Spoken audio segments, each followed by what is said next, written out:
যারা ওয়েব অ্যাপে আছো তারা একটু কমেন্ট করে জানিয়ে দাও তো আমার সাউন্ড ক্লিয়ার শোনা যাচ্ছে কিনা।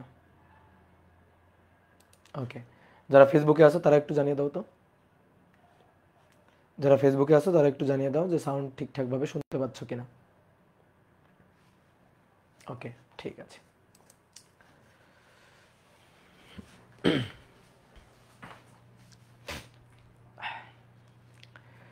তো আশা করি সবাই ভালো আছো, সবাই সুস্থ আছো। আজকে আমরা স্থির তড়িতের 3 নম্বর ক্লাসটা করতে যাব। এটাই আমাদের স্থির তড়িতের শেষ ক্লাস, আর এরপরে আমরা চলতড়িৎ অধ্যায়টা শুরু করব। তো সবাইকে শুভেচ্ছা জানাচ্ছি আজকের ক্লাসে। আজকে আমরা স্থির তড়িতের শেষ ক্লাসটা করব, 3 নম্বর ক্লাসটা করব। আজকে আমরা যে টপিকটা নিয়ে আলোচনা করব সেটা হচ্ছে ধারক। ধারক রিলেটেড যত ধরনের যত আলোচনা আছে, যত ধরনের যত এমসিকিউ প্রবলেম আছে যেগুলো ইউনিভার্সিটির জন্য গুরুত্বপূর্ণ, সেই প্রবলেমগুলো আজকের ক্লাসে আমরা সলভ করে ফেলব। ওকে, তো চলো আমরা কথা না বাড়িয়ে শুরু করি। আমরা প্রথমে ধারকের সূত্রগুলো একটু আলোচনা করে নিব, কারণ ধারকের ম্যাথ পারতে গেলে সূত্রগুলো একটু খুব ভালোভাবে বোঝাটা জরুরি, না হলে তুমি ম্যাথ ঠিকঠাকভাবে অ্যান্সার করতে পারবে না। তাহলে আমরা প্রথমে একটু সূত্রগুলো একটু ছোট করে বুঝে নিব, দেন তারপরে সূত্র রিলেটেড যে প্র্যাকটিস প্রবলেমগুলো আছে সেগুলো আমরা কয়েকটা সলভ করব। ওকে, তো স্থির তড়িতের বাদবাকি যে টপিকগুলো, সেই টপিকগুলো আশা করি তোমরা পড়ে ফেলছো। আশা করি তোমরা বই থেকে যে প্রবলেমগুলো আছে বা কোশ্চেন ব্যাংকে যে প্রবলেমগুলো আছে সেগুলো তোমরা সলভ করতেছো, সাথে সাথে পড়া ফেলে রাখতেছো না। তোমাদের কাছে রিকোয়েস্ট হচ্ছে পড়া ফেলে রাখবা না, পড়া জমায় রাখবা না। পড়া জমায় রাখলে বা পড়া ফেলে রাখলে দেখবা পরবর্তীতে গিয়ে তুমি বিপদে পড়ে যাচ্ছ। ঠিক আছে, রেগুলার পড়া রেগুলার করে ফেলবা, পড়া জমায় রাখবা না। যারা রেকর্ড ক্লাস করো, হ্যাঁ যারা লাইভ করো তারা তো লাইভ করেই ফেললা, আর যারা রেকর্ড ক্লাস করো তারা মনে করো যে যখন ক্লাসটা হবে তার খুবই কম সময়ের মধ্যে 2-1 দিনের মধ্যে রেকর্ড ক্লাসটা কমপ্লিট করে ফেলার চেষ্টা করবা। ঠিক আছে, তুমি যদি ফেলে রাখো তাহলে কিন্তু অনেক সমস্যা হয়ে যাবে। ওকে, তো চলো শুরু করি আমরা। তো আমরা প্রথমে হচ্ছে ধারকের সূত্রটা দেখব। ধারক 2 ধরনের হয়, গোলাকার পরিবাহী ধারক আর সমান্তরাল পাত ধারক। ধারক কি? তড়িৎ আধান রূপে শক্তি সঞ্চয় করে রাখার যান্ত্রিক কৌশলকে বলা হয় ধারক। ধরো একটা পরিবাহী গোলক, আমি গোলাকার পরিবাহী দিয়েই তোমাকে ধারকটা বুঝাই। ধরো এটা হচ্ছে একটা গোলাকার পরিবাহী, কোনো একটা গোলাকার পরিবাহী যেটা তড়িৎ পরিবহন করতে পারে আর কি, এর পৃষ্ঠটা পরিবাহী পৃষ্ঠ। তো এখন এই গোলাকার পরিবাহীর পৃষ্ঠে আমি চার্জ দিব। তো চার্জ যখন আমি আনবো তখন তো ক্ষেত্রের বাইরে থেকে আনবো। মনে করো আমি চার্জ আনতেছি, কোথাও থেকে চার্জ আনতেছি, তাহলে যেখান থেকে চার্জ আনতেছি সেইটা হচ্ছে তড়িৎ, মানে ক্ষেত্রের বাইরের কোনো একটা পয়েন্ট। তাহলে তড়িৎ ক্ষেত্রের বাইরে কোনো একটা পয়েন্টকে সেটাকে আমরা কি বলি? অসীম। থিওরিটিক্যালি আমরা সেই বিন্দুটাকে বলি হচ্ছে অসীম বিন্দু। তাহলে অসীম থেকে আমি অসীমে গেলাম, গিয়ে অসীম থেকে একটু চার্জ ঘাড়ে নিলাম, নিয়ে সেই চার্জটা নিয়ে আমি এই গোলাকার পরিবাহীর পৃষ্ঠে রাখবো। তো এই গোলাকার পরিবাহীর পৃষ্ঠে এই যে চার্জ, একটু চার্জ এনে বসালাম। এই গোলাকার পরিবাহীর পৃষ্ঠে এই চার্জটা এনে বসাইতে আমার কিন্তু কোনো কাজ হয়, আমি কিন্তু কোনো কাজ করিনি। আমি আবার আমি অসীমে গেলাম, গিয়ে আরও কিছু চার্জ নিলাম, নিয়ে সেই চার্জটা নিয়ে আমি আবার এসে এই গোলাকার পরিবাহীর পৃষ্ঠে বসাবো।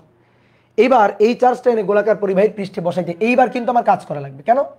কারণ আমি এই যে পজিটিভ চার্জকে আনতেছি, অলরেডি তো এই গোলাকার পরিবাহীর পৃষ্ঠে একটু পজিটিভ চার্জ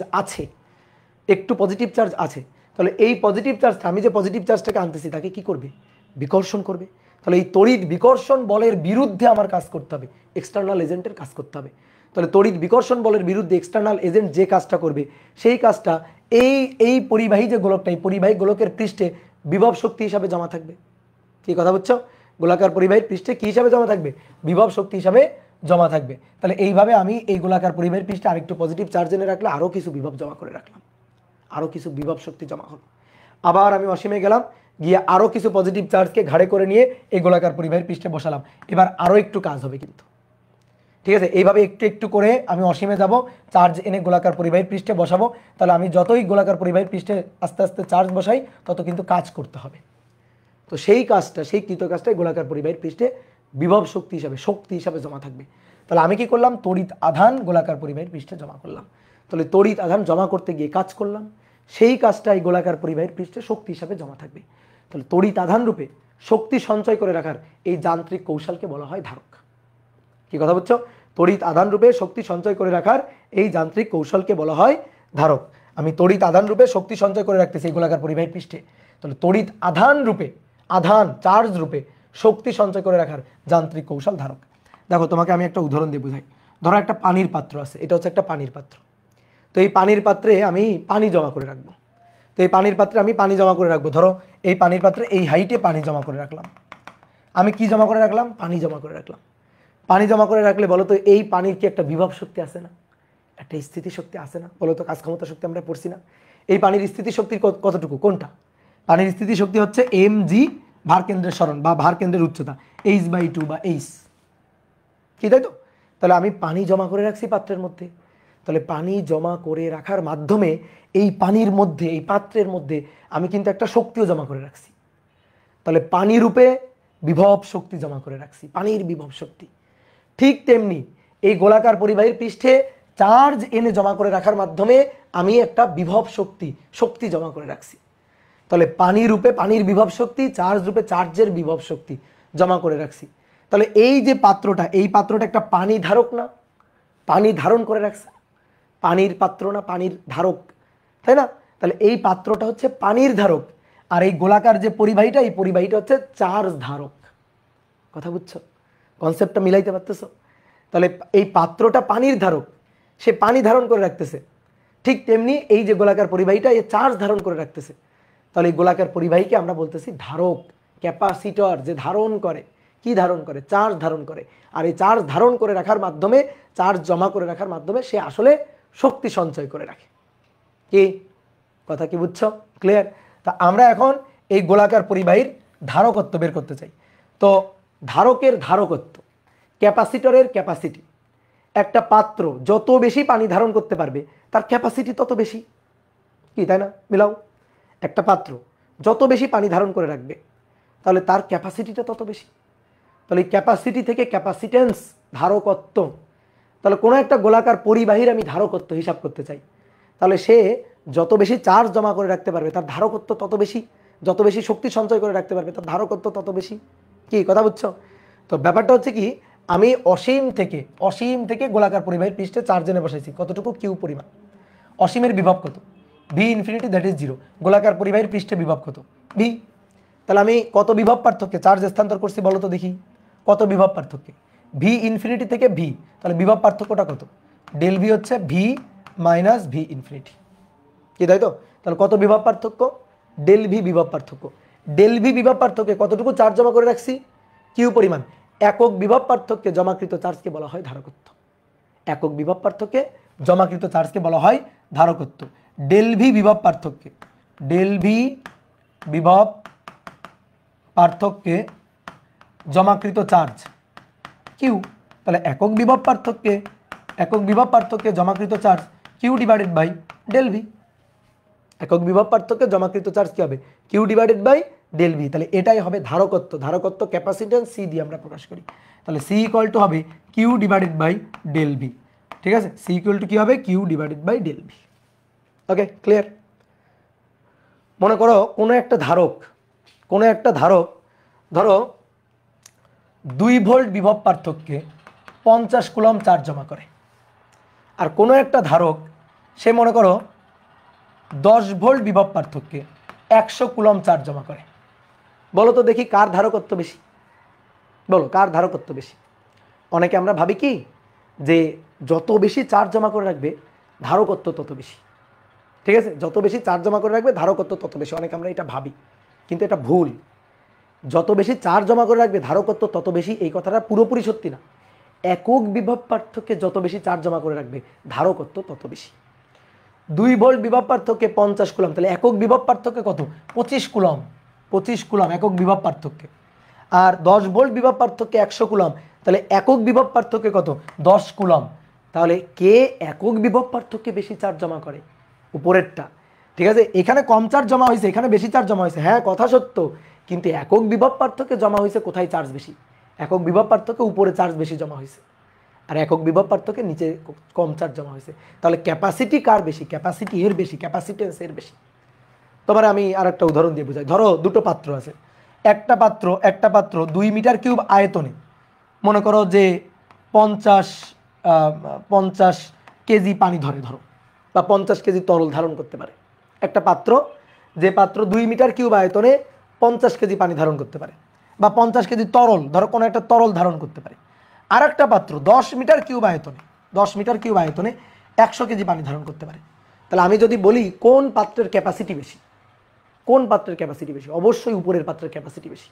কেন উপরের পাত্রের ক্যাপাসিটি বেশি? কারণ উপরের পাত্র 2 মিটার কিউবে 50 কেজি, তাহলে 1 মিটার কিউবে 25 কেজি পানি ধারণ করে, একক আয়তনে বেশি পানি ধারণ করে। ঠিক তেমনি একক আয়তনে 10 কেজি পানি ধারণ করে। 10-এ যদি 100 হয়, একে হবে 10, তাহলে একক আয়তনে 10 কেজি পানি ধারণ করে, তাহলে কার ক্যাপাসিটি বেশি? উপরেরটার ক্যাপাসিটি বেশি। তাহলে ধারকের ক্ষেত্রে একই কথা প্রযোজ্য। বুঝলা? বুঝতে পারছো?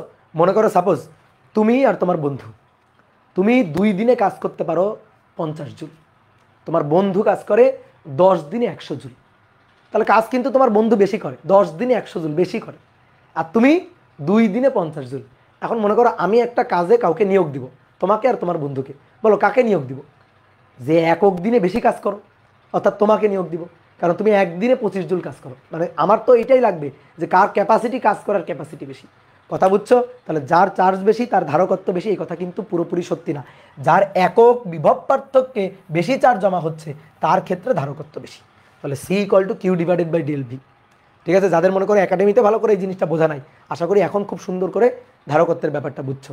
যে পরিবাহী, যে গোলাকার পরিবাহী বা যে ধারক একক বিভব পার্থক্যে বেশি চার্জ জমা করবে তার ধারকত্ব হবে বেশি।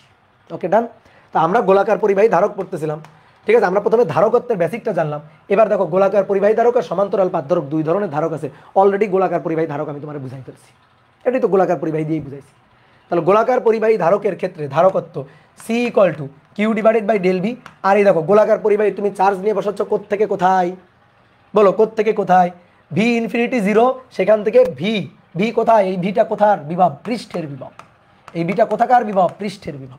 গোলাকার পরিবাহীর পৃষ্ঠের বিভব। তাহলে অসীম থেকে পৃষ্ঠে নিয়ে বসাচ্ছ, তাহলে এই যে বিভব পার্থক্য, তাহলে Q/V - V∞, তো V∞ তো 0, তাহলে এই বিভবটা পৃষ্ঠের বিভব। এইবার আসো পৃষ্ঠের বিভব। গোলাকার পরিবাহীর ব্যাসার্ধ যদি r হয় তাহলে তার পৃষ্ঠের বিভব 1/4πε0 Q/r। আশা করি এটা আমরা জানি। Q আর Q কাটাকাটি, তাহলে অতএব C= উল্টে গেল 4πε0 r। তাহলে একটা মজার ব্যাপার দেখো, গোলাকার পরিবাহীর ধারকত্ব চার্জের উপর নির্ভর করে না। গোলাকার পরিবাহীর ধারকত্ব চার্জের উপর, কত চার্জ আছে তার উপর কিন্তু নির্ভর করে না। ধরো এই একটা গোলক আছে, এই গোলকের রেডিয়াস হচ্ছে 2 মিলিমিটার, এই গোলকটারও রেডিয়াস ধরো 2 মিলিমিটার। এবার এই গোলাকার পরিবাহীর পৃষ্ঠে 50 কুলম চার্জ আছে, এই গোলাকার পরিবাহীর পৃষ্ঠে 1000 কুলম চার্জ আছে। বলো কার ধারকত্ব বেশি? বলো কার ধারকত্ব বেশি?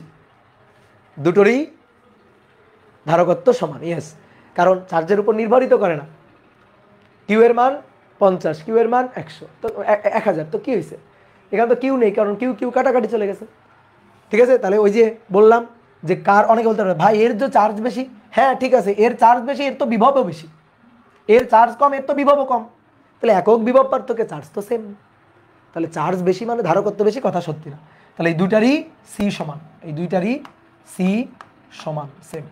ওকে, তাহলে এখান থেকে একটা এমসিকিউ আসে, গ্রাফের এমসিকিউ। গোলাকার পরিবাহী ধারকত্ব বনাম গোলাকার পরিবাহীর ব্যাসার্ধের গ্রাফ আঁকো। বলো কেমন হবে?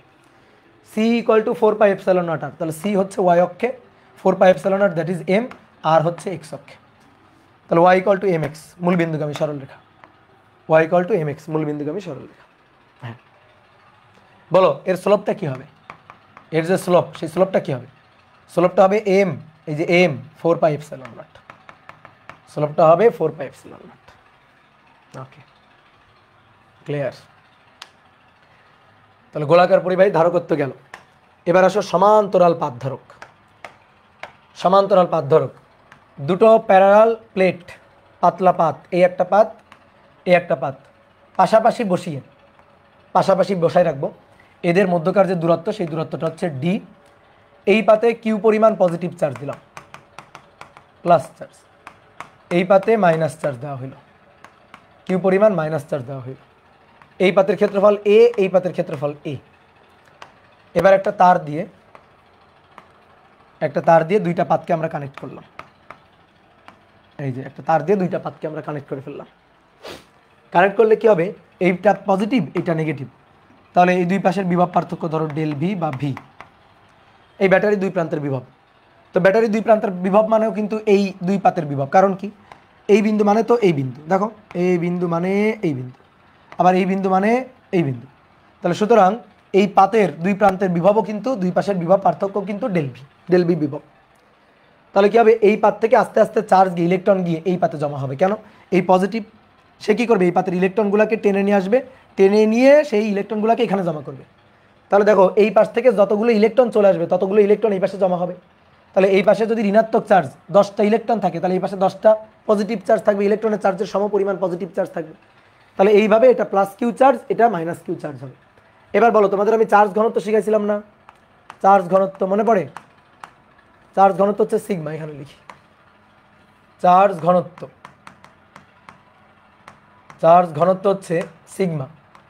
সিগমা ইকুয়াল টু হচ্ছে কিউ ডিভাইডেড বাই এ। সূত্রটা মাথায় রাখতে হবে কিন্তু, কিউ ডিভাইডেড বাই এ, ঠিক আছে? কিউ ডিভাইডেড বাই ই না, এ।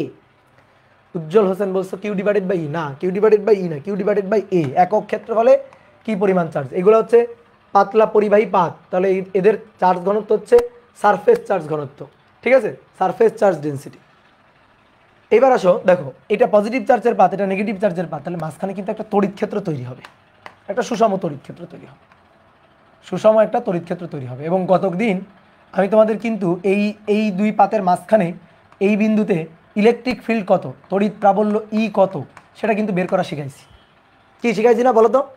বলো, এই পাতের চার্জ ঘনত্ব সিগমা, তাহলে তার জন্য এই পয়েন্টে এটা যদি পজিটিভ চার্জ রাখি তাহলে এদিকে বিকর্ষণ করবে আর নেগেটিভ চার্জ আকর্ষণ করবে, তাহলে দুটো একই দিকে, ইয়নও যেদিকে ইটুও সেই দিকে, তাই না? ইয়নও যেদিকে ইটুও সেই দিকে। তাহলে ইয়ন যেদিকে ইটু যদি সেই দিকে হয়, তাহলে সিগমা ডিভাইডেড বাই, দেখো গত ক্লাসে করছি 2 epsilon not sigma divided by 2 epsilon not. তাহলে এই দুইটা যোগ করলে কি হবে, এই দুইটা যোগ করলে হবে sigma divided by epsilon not. তাহলে এটা কিন্তু মুখস্থ রাখা লাগবে, এগুলো কিন্তু লাগবে। এটা হচ্ছে তড়িৎ প্রাবল্য, এটা হচ্ছে চার্জ ঘনত্ব, এটা কিন্তু লাগবে সমান্তরাল পাতধারকের জন্য। এই ম্যাথগুলো করতে গেলে কিন্তু এই সূত্রগুলো দরকার। এবার আসো আমরা ধারকত্ব বের করতে চাই। আচ্ছা বলো, এই দুই পাতের বিভব পার্থক্য ডেল ভি না, এই যে ডেল ভি মানে ভি, দুই পাতের বিভব পার্থক্য। আর তড়িৎ ক্ষেত্র প্রাবল্য ই, আর এই পাত থেকে এই পাতের দূরত্ব হচ্ছে ডি। তাহলে বিভব পার্থক্য আর তড়িৎ প্রাবল্যের মধ্যে সম্পর্ক কি? ভি ইকুয়াল টু ই ইন্টু দূরত্ব ডি। মানে কাজ সমান সমান বল গুণ সরণ যেমন হয়, ঠিক তেমনি বিভব মানে একক ধনাত্মক চার্জের জন্য কাজ, প্রাবল্য হচ্ছে একক ধনাত্মক চার্জের উপর বল প্রাবল্য, আর ডি হচ্ছে সরণ। তো এখানে একটা মাইনাস আছে, তো আপাতত আমরা মাইনাস দিব না, মানের বিবেচনায় লিখতেছি। তাহলে মানের বিবেচনায় লিখলে ভি ইকুয়াল টু ইডি, খুবই বহুল ব্যবহৃত সূত্র, এটা আমাদের লাগে কিন্তু। হ্যাঁ, এবার আসো তাহলে ধারকত্ব C equal to Q divided by del V বা ভি। তাহলে দেখো কেউ লিখবা না, নিচে ডেল ভি বা ভি, তো ভি ইকুয়াল টু ইডি, এই যে ভি ইকুয়াল টু ইডি, তাহলে লিখলাম ভি ইকুয়াল টু ইডি লিখলাম। আর উপরে কি থাকলো, উপরে থাকলো হচ্ছে কিউ, উপরে থাকলো কিউ। এবার Q equal to sigma into A, দেখো Q equal to sigma into A, sigma into A. এবার সিগমা এ, নিচে ই আছে, ই মানে হচ্ছে sigma by epsilon not, sigma divided by epsilon naught D. তাহলে সিগমা সিগমা কাটাকাটি, epsilon naught উপরে চলে গেল, তাহলে অর্থাৎ C equal to A epsilon not divided by D, A epsilon not divided by D. আর এদের মাঝখানে যদি কোনো ডাইইলেকট্রিক মাধ্যম থাকে, পরাবৈদ্যুতিক মাধ্যম, এখানে যদি কোনো পরাবৈদ্যুতিক মাধ্যম থাকে, মাঝখানে যদি কোনো পরাবৈদ্যুতিক মাধ্যম থাকে, তাহলে সেই পরাবৈদ্যুতিক মাধ্যমের জন্য C equal to A epsilon not K. তখন এই এপসাইলন নটের জায়গায় হবে এপসাইলন, আর আমরা কি জানি এপসাইলন মানে এপসাইলন নট কে, তাহলে তখন এখানে বসাবো epsilon not K divided by D, C equal to A epsilon not K divided by D. এই হচ্ছে সূত্র, ঠিক আছে? কি ক্লিয়ার?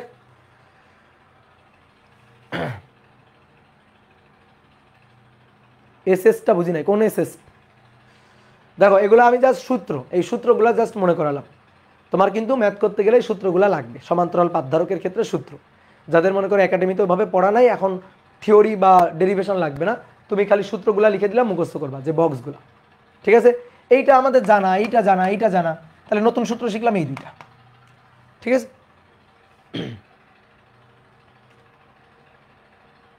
ভাইয়া এইটা কেন হয়, এটা গত ক্লাসে দেখো, গত ক্লাসে করাইছিলাম, এটা তো গত ক্লাসে করাইছিলাম। কি গত ক্লাস করছো?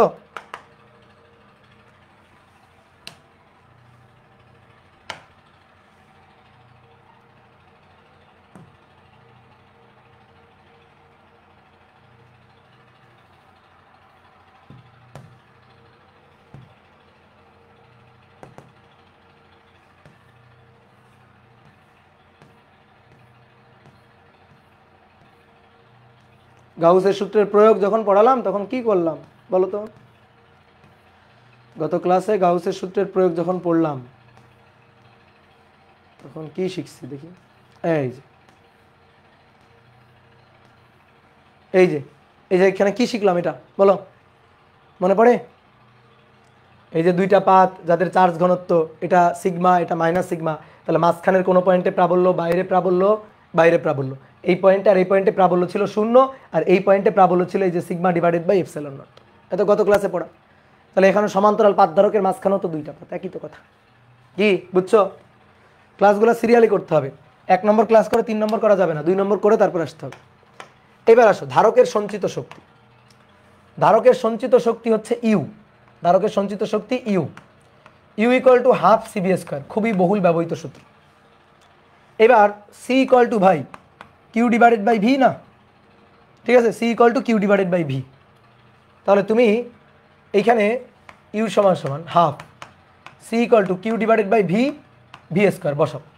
তাহলে দেখো U equal to half V square V, তাহলে হাফ কিউ ভি। তাহলে সি আর ভি দিয়ে একটা সূত্র পাইলাম, কিউ আর ভি দিয়ে একটা সূত্র পাইলাম। এবার কিউ আর সি দিয়ে তাহলে ভিকে তাড়াইতে হবে। তাহলে V equal to Q by C.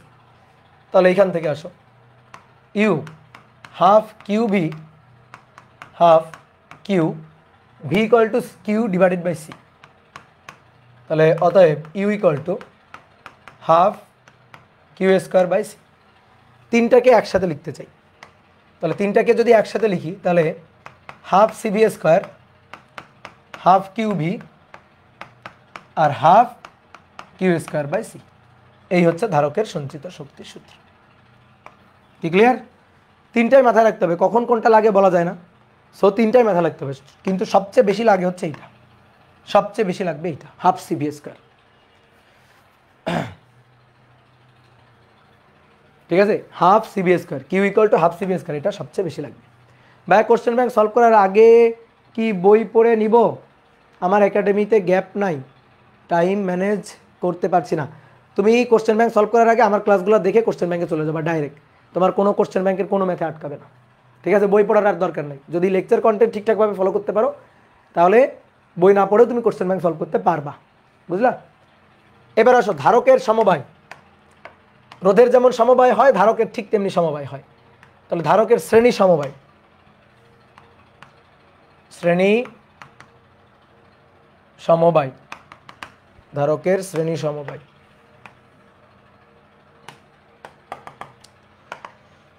দেখো ধারক, এই যেগুলো হচ্ছে ধারক, তাদেরকে শ্রেণীতে সংযুক্ত করব। C1 C2 C3, ঠিক আছে? C1 C2 C3। তাহলে ধারক সি, এদেরকে শ্রেণী সমবায় করলে C1 inverse, C2 inverse, C3 inverse, টোটালটার ইনভার্স। এটা হচ্ছে ধারকের শ্রেণী সমবায়, CS, ধারকের শ্রেণী সমবায়, বুঝলা? আর সমান্তরাল সমবায়,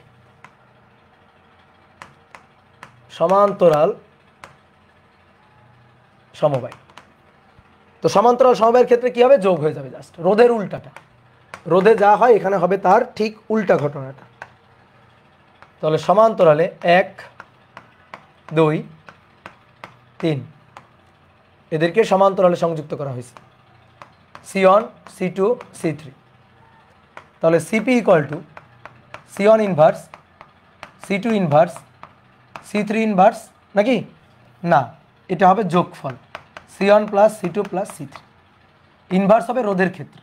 এই হচ্ছে সূত্রটা। কি বুঝলা? ক্লিয়ার? ঠিক আছে, এখানে 1/CS হবে না, আমি একবার ইনভার্স দিচ্ছি, এই দেখো, এই পাগল, এই দেখো। ঠিক আছে, তাহলে এখানে 1/CS হবে না। যদি আমি এভাবে লিখতাম 1/CS, তাহলে লিখতাম 1/C1 1/C2 1/C3, বুঝলা? ওকে, তাহলে এই হচ্ছে দুটো জিনিস। এবার শর্টকাটে যেটা মাথায় রাখবে সেটা হচ্ছে, তুমি বলো তো কয়টা জিনিসের সমবায় শিখছো বলো তো? এই যে এ পর্যন্ত কয়টা জিনিসের সমবায় শিখছো?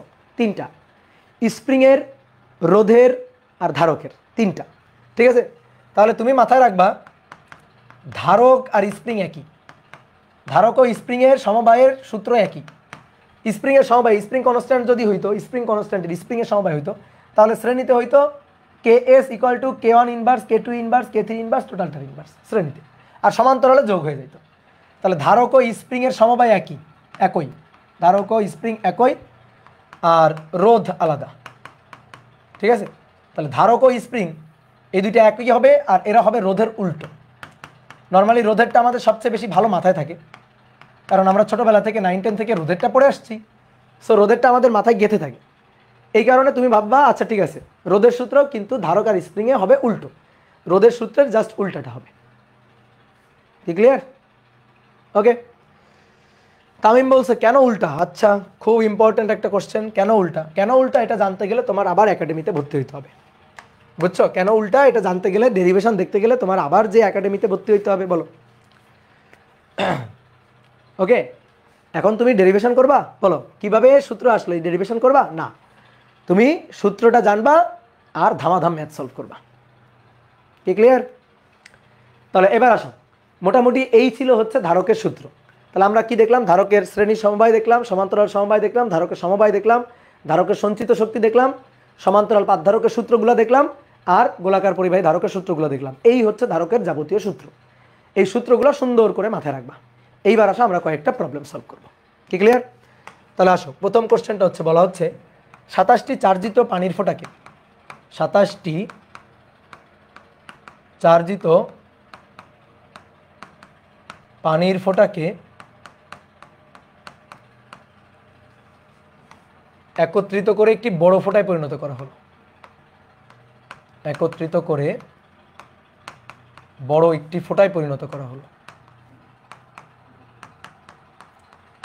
ফোঁটায় পরিণত করা হলো। বড় ফোঁটার ধারকত্ব ও বিভব, বড় ফোঁটার ধারকত্ব ও বিভব কত গুণ হবে, মানে ছোট ফোঁটার ধারকত্ব ও বিভবের কত গুণ হবে। ওকে। তো আমাদের মনে করো অপশন টপশন দেওয়া থাকবে, আমরা সুন্দর করে হিসাব নিকাশ করে ঠিকঠাক অপশন যেটা সেটা পূরণ করে ফেলবো। তাহলে আঁকো। কি বলছে? 27টি চার্জিত পানির ফোঁটা। কয়টা? 27টা। আঁকে ফেলো 27টা পরপর। ঠিক আছে, যে ভাই 27টা আঁকতে হবে, হ্যাঁ আঁকতে হবে, 27টা আঁকতে হবে। ডট ডট ডট ডট কয়টা? 27টা। এই যে আঁকা হয়ে গেছে 27টা। তাহলে 27টি এরকম পানির ফোঁটা একত্রিত করে একটা বড় ফোঁটায় পরিণত করা হয়েছে। চার্জিত পানির ফোঁটা, তো ধরো এতে চার্জ ছিল কিউ, এতে চার্জ ছিল কিউ, এতে চার্জ ছিল কিউ, ঠিক আছে। এই সবগুলো একত্রিত করে এখানে যে চার্জটা, টোটাল যে চার্জটা, বলো কত হবে? 27 কিউ। 27 কিউ, এটা হচ্ছে এই বড় ফোঁটার চার্জ। এবার বলো তো, বড় ফোঁটা আর ছোট ফোঁটার মধ্যে কিসের পার্থক্য আছে? ছোট ফোঁটাগুলোকে একত্রিত করে আমি যে একটা বড় ফোঁটায় পরিণত করলাম, চেঞ্জটা কোথায়? কিসের চেঞ্জ হয়েছে? আয়তনের চেঞ্জ হয়েছে, ব্যাসার্ধের চেঞ্জ হয়েছে, তাই না? তাহলে মূল চেঞ্জটা ব্যাসার্ধের হয়েছে। এই যে ছোট ফোঁটা, তার রেডিয়াস ছিল ছোট হাতের আর। ছোট ফোঁটা, প্রত্যেকটা ছোট ফোঁটার রেডিয়াস ছিল ছোট হাতের আর। আর এগুলোকে একত্রিত করে যে বড় ফোঁটা পাওয়া গেল, তার রেডিয়াস বড় হাতের আর। তো আমাদের দেখতে হবে ছোট হাতের আর এবং এই বড় হাতের আর এর মধ্যে সম্পর্কটা কি, এটা দেখতে হবে। তুমি যদি ছোট হাতের আর এবং বড় হাতের আর এর মধ্যে সম্পর্ক জানো, তাহলে বিভব কত গুণ হবে, ধারকত্ব কত গুণ হবে, এগুলা বের করা কোনো ব্যাপারই না। তাহলে আমাদের কি করতে হবে? বড় আর এবং ছোট আরের সম্পর্ক জানতে হবে। তো কিভাবে জানবো? দেখো, ছোট ফোঁটাগুলোকে একত্রিত করে তো বড় ফোঁটা পাওয়া গেছে। তাহলে ছোট ফোঁটাগুলার আয়তন সমান সমান বড় ফোঁটার আয়তন। তাহলে ছোট ফোঁটা কয়টা? 4/3 পাই আর কিউব। এরকম কয়টা? এরকম 27টা। এরকম 27টা। এটা সমান সমান বড় ফোঁটার আয়তন 4/3 পাই বড় হাতের আর কিউব। বড় ফোঁটা কয়টা? একটা, সো এইটা। এবার 4/3 পাই আর 4/3 পাই ভাই কাটাকাটি। তাহলে অতএব বড় আর, ব্যাসার্ধ আর, এটা হচ্ছে 27-এর রুট কিউব। তো 27-এর রুট কিউব করলে 3, 3 গুণ 3 গুণ 3 27। তাহলে 3 ইন্টু ছোট হাতের আর। তোমার যদি এই ম্যাথ দেয়, তাহলে তোমার এখানে যে সংখ্যাটা দিবে সেই সংখ্যাটা একটা ঘন, মানে রুট কিউব করা যায় এরকম একটা সংখ্যা দিবে। যেমন মনে করো 125 দিতে পারে, তারপরে এই যে 27 দিতে পারে। তাহলে এইগুলার কি করা যায়? ঘন করা সহজ হয়। ঠিক আছে। তাহলে আসো এবার আর ইকুয়াল টু 3r, এই যে সম্পর্কটা আমি পেয়ে গেলাম, এটাই আমাদের মূল দরকার ছিল। এবার কেউ লিখবা না, দেখো বোর্ডে থাকো। ছোট ফোঁটার ধারকত্ব, ছোট ফোঁটার ধারকত্ব C1 বললাম প্রত্যেকটা ফোঁটার। তাহলে ধারকত্বের সূত্র কি? C ইকুয়াল টু গোলাকার পরিবাহী। তাহলে গোলাকার পরিবাহীর কী হবে? 4 পাই এপসাইলন নট আর। এটা বড় ফোঁটার ক্ষেত্রে C2।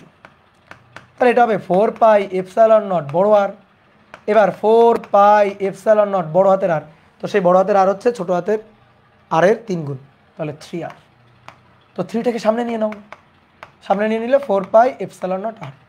এই যে 4 পাই এপসাইলন নট আর, এটা কি সি অন? তো তাহলে 4 পাই এপসাইলন নট আর এটা হচ্ছে সি অন, তাহলে 3 C one. Okay, 3 C one. বলো কত গুণ? ছোট ফোঁটা ধারকত্বের কত গুণ? 3 গুণ, 3 গুণ। ঠিক আছে, এবার বের করতে হবে বিভব কত গুণ। ধারকত্ব বের করে ফেলছো, বিভব বের করার কোনো ব্যাপারই না। তুমি ধারকত্ব থেকেই বিভব বের করতে পারো। কিভাবে? বিভব লাগবে তো C equal to Q by V, তাহলে Q V equal to Q by C, V equal to Q by C. তাহলে ছোট ফোঁটার জন্য ভি অন, তাহলে Q divided by C on. ছোট ফোঁটার জন্য ছোট ফোঁটার V on, Q divided by C on. এবার আসো বড় ফোঁটার, তাহলে বড় ফোঁটারটা আমি বললাম ভি টু, তাহলে তার Q divided by C two. কেউ লিখবা না এবার, তার কিউ, বড় ফোঁটার কিউ। বড় ফোঁটার কিউ কত ভাই? 27টা কিউ, তাহলে 27 Q divided by C two, C two. তাহলে 27, দেখো 27 Q divided by C two, that means 3 C one, C two that means 3 C one, তাহলে 3 সি ওয়ান। এইবার Q divided by C one, এটা চেনা চেনা লাগে, লাগে বলো, এটা চেনা চেনা লাগে। Q divided by C one that is V one. এই দেখো Q divided by C one হচ্ছে ভি ওয়ান।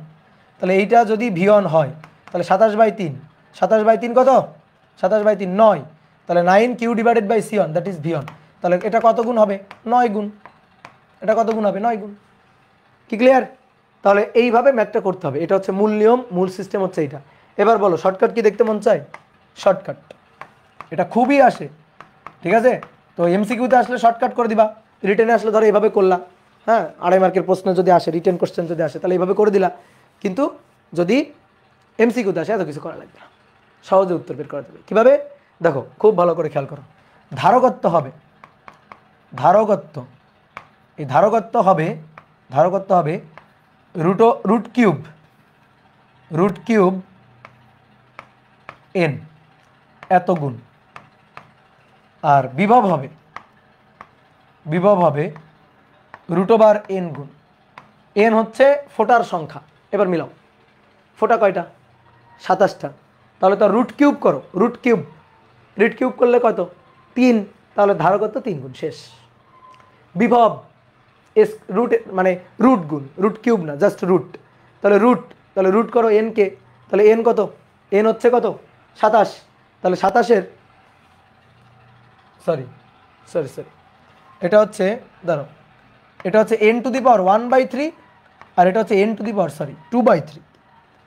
2/3, এটা 2/3, সরি এটা এন টু দি পাওয়ার 1/3 মানে রুট কিউব, আর এটা এন টু দি পাওয়ার 2/3, ঠিক আছে? এন টু দি পাওয়ার 2/3, অর্থাৎ তুমি রুট কিউব করবা, ঠিক আছে? রুট কিউব করার পরে বর্গ করে দিবা।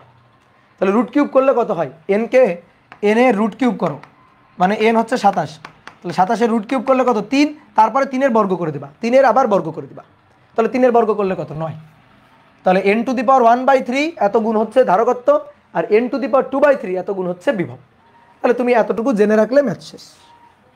কি clear?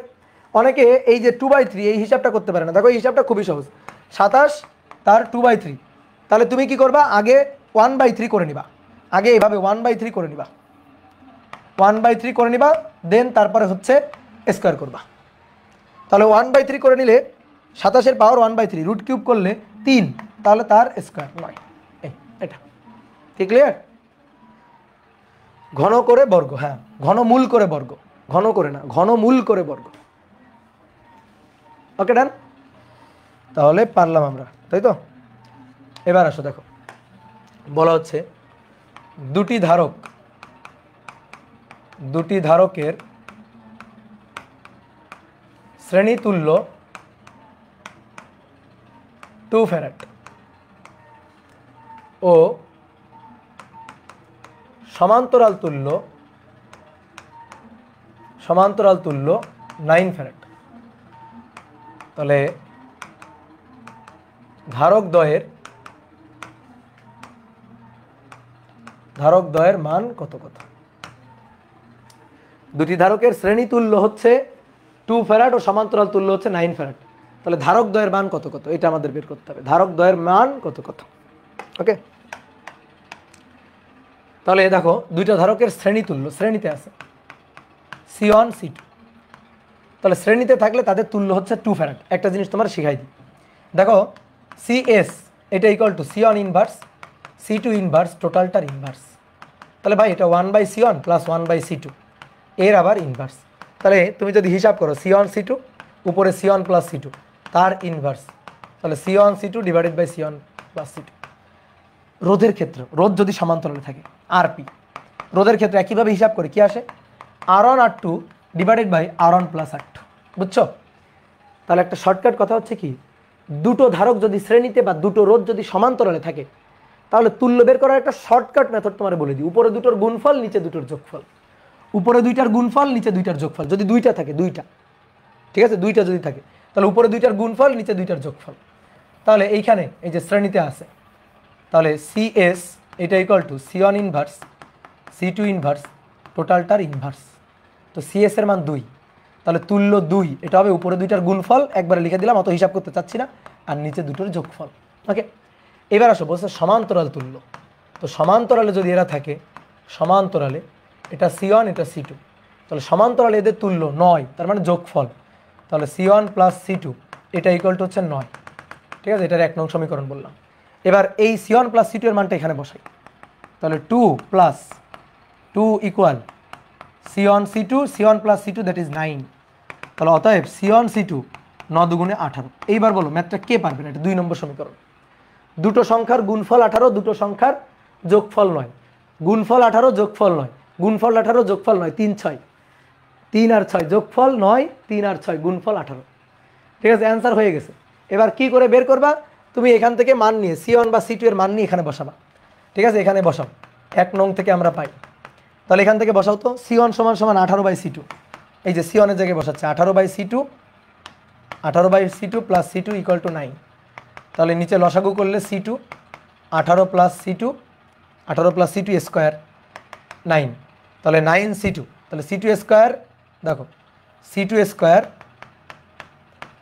Square minus 9C2 plus 18 equal to 0, তাহলে 3 6 18, C2 square minus 6C2 minus 3C2 plus 18 এটা ইকুয়াল টু 0। তাহলে C2 কমন নিলাম, C2 মাইনাস 6, 3 কমন নিলাম, C2 মাইনাস 6, তাহলে যে C2 ইকুয়াল টু 3 আর 6, তাহলে C2 ইকুয়াল টু যদি 3 6 হয়, C2 যদি 3 হয় তাহলে C1 হবে 6, আর C2 যদি 6 হয় তাহলে C1 হবে 3, কি ক্লিয়ার? অর্থাৎ একটা যদি 3 হয় আর একটা হবে 6, তাহলে অ্যান্সার হচ্ছে 3 ফ্যারাড আর 6 ফ্যারাড, এই হচ্ছে অ্যান্সার। এটা হচ্ছে রিটেন প্রসেস। ওকে, ঠিক আছে। যদি তোমার এমসিকিউতে আসে এগুলো করবা তুমি? জীবনও না। এমসিকিউতে অপশন থাকবে না? এমসিকিউ অপশন থাকবে কিনা? অপশনগুলো দেখবা, দেখো কি বলছে, সমান্তরাল তুল্য 9, এমসিকিউতে যতগুলো অপশন থাকবে যোগ করে দেখবা 9 কোনটা হয়। তো টিচার মনে করো অপশন দিছে এরকম 4 ফ্যারাড আর 5 ফ্যারাড, তুমি যদি দেখলা যোগ করে 9, তারপরে অপশন দিছে এরকম যে 2 ফ্যারাড আর 7 ফ্যারাড, যোগ করে দেখতেছো 9। অপশন দিল ধরো এরকম যে 4.5 ফ্যারাড আর 4.5 ফ্যারাড, যোগ করে দেখতেছো 9। অপশন দিল এরকম 3 ফ্যারাড আর 6 ফ্যারাড, যোগ করে দেখতেছো 9। তাহলে কী হবে? অপশন টেস্ট করতে গিয়ে তো ধরা খেয়ে গেলাম। তাহলে শুধু এই দুটো যোগ করে যে 9 এটা দেখে কিন্তু হবে না। যদি টিচার চালাক হয় তাহলে কিন্তু অপশনগুলো এইভাবে দিবে। তারপর তুমি কি করবা? পরেরটা মিলাবা, যে শ্রেণী তুল্য 2, তাহলে উপরে দুটোর গুণফল নিচে দুটোর যোগফল, তাহলে গুণফল ডিভাইডেড বাই যোগফল, 3 6 18 ডিভাইডেড বাই 3 আর 6 যোগ করে 9, তাহলে 18/9 2, এই যে মিলে গেছে। এটাই হচ্ছে আমার অ্যান্সার, শেষ। কি ক্লিয়ার? বুঝতে পারছো? ডিউতে এই যে গতবারের আগের বার একটা কোশ্চেন আসছিল, একটি সমান্তরাল পাতধারককে একটি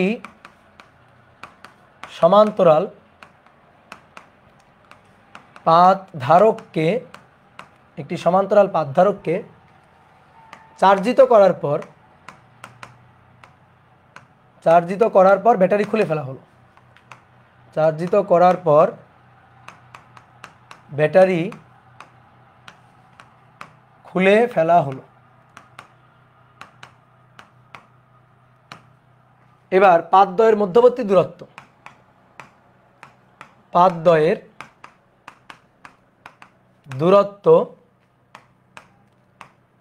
অর্ধেক করলে সঞ্চিত শক্তি কত গুণ হবে? অর্ধেক করলে সঞ্চিত শক্তি কত গুণ হবে, সঞ্চিত শক্তি কত গুণ হবে। ঠিক আছে, এটা হচ্ছে কোশ্চেন। ঠিক আছে, খুবই সুন্দর একটা কোশ্চেন। একটা সমান্তরাল পাত ধারক, দেখো আমি দুইটা দাগ দিয়ে এই সমান্তরাল দুইটা পাতকে আঁকতেছি। এই যে দুইটা সমান্তরাল পাত, এই দুইটা সমান্তরাল পাতকে চার্জিত করা হয়েছে, এই যে একটা ব্যাটারি দিয়ে চার্জিত করা হয়েছে। তো ব্যাটারি দিয়ে চার্জিত করার পর ব্যাটারিটা খুলে ফেলা হলো। যতক্ষণ ব্যাটারি ছিল ততক্ষণ কি ঘটছে জানো? ব্যাটারি কি করছে? ওই যে তোমাকে সমান্তরাল পাত ধারকের একটু আগে কনসেপ্ট বা থিওরি বোঝানোর সময় তোমাকে কিন্তু বুঝাইছি যে ব্যাটারি কি করছে। ব্যাটারি কি করতেছে? এই পাত থেকে ইলেকট্রন টেনে টেনে এই পাতে জমা করতেছে, তাই না? কেন কেন জমা করবে? এই পাতটা নিউট্রাল, এই পাতটাও নিউট্রাল আছে, দুটো পাতই নিউট্রাল আছে। তাহলে এই পাতে ইলেকট্রনও আছে, প্রোটনও আছে, আর কি পজিটিভ চার্জ নেগেটিভ চার্জ আছে। তাহলে এটা পজিটিভ, এটা নেগেটিভ। তাহলে পজিটিভ কি করবে? এই পজিটিভ টার্মিনালটা কি করবে? এই পাতের যে ইলেকট্রনগুলো আছে না, সেই ইলেকট্রনকে ধরে এভাবে টান দিবে, টান দিয়ে নিয়ে ইলেকট্রনগুলো এই পাশে নিয়ে জমা করবে। তাহলে এই পাশে যদি প্লাস কিউ চার্জ জমা হয়, তাহলে এই পাশে মাইনাস কিউ চার্জ জমা হবে। এভাবে যতক্ষণ ব্যাটারি থাকবে ততক্ষণ একটু একটু একটু একটু করে এই পাশ থেকে ইলেকট্রন এসে এই পাতে জমা হবে, চার্জ জমা হবে। এই পাশে এসে ইলেকট্রন জমা হবে, মানে এই পাত থেকে এই পাতে চার্জ জমা হবে। যতক্ষণ ব্যাটারি থাকবে, যতক্ষণ ব্যাটারি থাকবে ততক্ষণ চার্জ জমা হবে। ব্যাটারি খুলে ফেলছি, তাহলে এটা হচ্ছে ব্যাটারি খোলার আগে। তাহলে ব্যাটারি খোলার আগে এই ধারকের যে সঞ্চিত শক্তি সি, এই সি ইকুয়াল টু দেখো হাফ, মানে সূত্র তো অনেক আছে, হাফ সিভি স্কোয়ার, তারপরে half Q square by C, তারপরে হাফ কিউ ভি, অনেকগুলো সূত্র আছে। ঠিক আছে, তাহলে এই যে থাকুক সূত্রটা এখানে থাকুক, লিখে রাখি। এবার কি করলাম? ব্যাটারিটাকে খুলে ফেলে দিলাম। তাহলে ব্যাটারিটাকে খুলে ফেলে দিয়ে ব্যাটারিটাকে খুলে ফেলে দিয়ে পাতদ্বয়ের দূরত্ব অর্ধেক করা হয়েছে। ব্যাটারিটা খুলে ফেলে দিয়ে পাতদ্বয়ের দূরত্ব অর্ধেক করা হয়েছে। পাতদ্বয়ের দূরত্ব অর্ধেক করা হয়েছে। আগে দূরত্ব ছিল ডি, এখন দূরত্ব হয়েছে অর্ধেক, অর্থাৎ d/2 দূরত্ব অর্ধেক করা হয়েছে পাতদ্বয়ের দূরত্ব। ব্যাটারি খুলে ফেলার পরে তাহলে ব্যাটারি নেই কিন্তু আর, এই যে ব্যাটারি কিন্তু এখানে নাই। তাহলে এইবার বলো, ব্যাটারি যেহেতু নাই, তাহলে ব্যাটারি যখন ছিল তখন এই পাশে প্লাস কিউ, এই পাশে মাইনাস কিউ জমা হয়েছে। তাহলে চার্জ কি চেঞ্জ হবে? এই পাশে তো প্লাস কিউ থাকবে, এই পাশে মাইনাস কিউ থাকবে। বলো দুই পাতের মধ্যে চার্জের কি কোনো চেঞ্জ হবে? বলো তো। না, চার্জের কোনো চেঞ্জ হবে না, বাট বিভব কিন্তু চেঞ্জ হবে। কেমনে বিভব চেঞ্জ হবে? বিভব ভি ইকুয়াল টু ইডি। বিভব ভি ইকুয়াল টু কি? ইডি, মনে পড়ে তো? ই হচ্ছে এই তড়িৎ ক্ষেত্রের প্রাবল্য। তো ই তো ফিক্সড রাখা আছে। ডিটা কি করছো তুমি? আগের চেয়ে অর্ধেক করে ফেলছো, ডিটা আগের চেয়ে অর্ধেক করে ফেলছো, তাহলে বিভবটা চেঞ্জ হয়ে যাবে। ডি যদি আগের চেয়ে অর্ধেক করে ফেলো তাহলে বিভবটা চেঞ্জ হয়ে যাবে। চেঞ্জ হবে না কে? কে চেঞ্জ হবে না? ইয়েস, ভি চেঞ্জ হবে। তাহলে কে চেঞ্জ হবে না? কে চেঞ্জ হবে না? কিউ চেঞ্জ হবে না। ইয়েস, কিউ চেঞ্জ হবে না, কারণ ব্যাটারি খুলে ফেলা হয়েছে। তাহলে এই পাত থেকে ইলেকট্রন তো আর এই পাতে জমা হবে না, তাহলে কিউ থাকবে ফিক্সড। ঠিক আছে, কিউ থাকবে ফিক্সড। তাহলে এই সূত্রে কিউ যেখানে ফিক্সড আছে এরকম সূত্র আমার লাগবে। তাহলে হাফ সিভি স্কোয়ার, এই সূত্রটা আমি নিব না, এই সূত্রটা নিয়ে আলোচনা করব না, কারণ ভি ফিক্সড নাই, ভি ফিক্সড নাই। বুঝতে পারছো? তাহলে এই সূত্রটা নিয়ে আমরা আলোচনা করব না। তাহলে আমাদের এই দুইটা সূত্র, কিউ ফিক্সড। এবার বলো, কিউ এর সাথে সঞ্চিত শক্তি চাইছে। তাহলে সঞ্চিত শক্তি দেখো, ডি চেঞ্জ হয়ে গেছে, তাহলে ধারকত্ব চেঞ্জ হয়ে গেছে না? ডি চেঞ্জ হয়ে গেছে, দ্যাট মিনস ধারকত্ব চেঞ্জ হয়ে গেছে। তাহলে কিউ এবং সি এর সম্পর্ক যেটা আছে সেই সূত্রটা আমরা নিব, আমরা এই সূত্রটা নিব, আমরা এটাও নিব না। কি ক্লিয়ার? তাহলে কিউ এবং সি এই সূত্রটা আমরা নিয়ে কাজ করব। কি ক্লিয়ার? তাহলে আসো সি এর মানটা দেখি আগে। সি এর মানটা কি? কিউ তো fixed, U equal to half CB square, half Q square by C, এটা নিব আমরা। যেখানে কিউ স্কোয়ার এটা ফিক্সড, এটা ধ্রুবক আছে, কিউ ফিক্সড আছে। তাহলে সি এর সম্পর্কটা দেখতে হবে যে সি এর কি পরিবর্তন হয়েছে। তাহলে আগে সি ছিল, ধরো আগে সি 1, এটা ছিল A epsilon not divided by D. এখন ভাই সি 2, এটা হচ্ছে এ এপসাইলন নট, ঠিক আছে, নিচে ডি এর জায়গায় d/2। তাহলে 2 উপরে চলে গেল, তাহলে 2 উপরে গিয়ে 2 A epsilon not divided by D, A epsilon not divided by D, that is C1। তাহলে ধারকত্ব হচ্ছে 2 গুণ, আগের 2 গুণ, ধারকত্ব হচ্ছে আগের 2 গুণ। তাহলে সি যদি দ্বিগুণ হয় ইউ হয়ে যাবে অর্ধেক। বুঝো? সি যদি দ্বিগুণ হয় তাহলে ইউ হয়ে যাবে অর্ধেক। কেন? কারণ সি এর সাথে ইউ এর সম্পর্ক ব্যস্তানুপাতিক। U1 ডিভাইডেড বাই U2, এটা ইকুয়াল টু হবে C2 ডিভাইডেড বাই C1। এইবার দেখো তুমি, C2 হচ্ছে 2C1, আর নিচে এখানে হচ্ছে C1, তাহলে C1 কাটাকাটি গেল, এটা হচ্ছে U1 ডিভাইডেড বাই U2। তাহলে ভাই U2 এটা হবে U1/2, অর্থাৎ অর্ধেক হবে। তাহলে কত গুণ হবে? অর্ধেক হবে, সঞ্চিত শক্তি অর্ধেক হয়ে যাবে। কি তাই তো? বলো তোমাদের ঠিকঠাক আছে? সঞ্চিত শক্তি কি হবে? অর্ধেক হয়ে যাবে। তাহলে এই হচ্ছে কথা।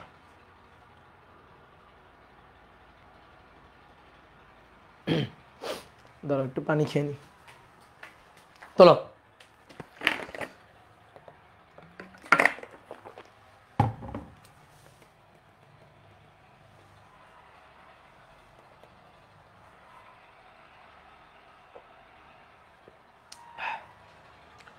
ঠিক আছে, তুমি এটা কিন্তু আরো একটা ভাবে দেখাইতে পারতা।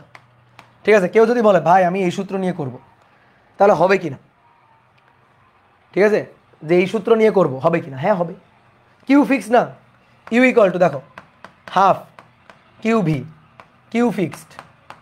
ঠিক আছে, কিউ থাকবে ফিক্সড। এবার তুমি দেখো ভি কয় গুণ হলো, ভি আগের বিভবের কয় গুণ হলো, তাহলে ভি ইকুয়াল টু কি? ইডি না? তো ডি হয়ে গেছে কি? অর্ধেক। তাহলে ডি যদি অর্ধেক হয় তাহলে ভিও হবে অর্ধেক, তাহলে ভি যদি অর্ধেক হয় ইউও হবে অর্ধেক। বুঝো?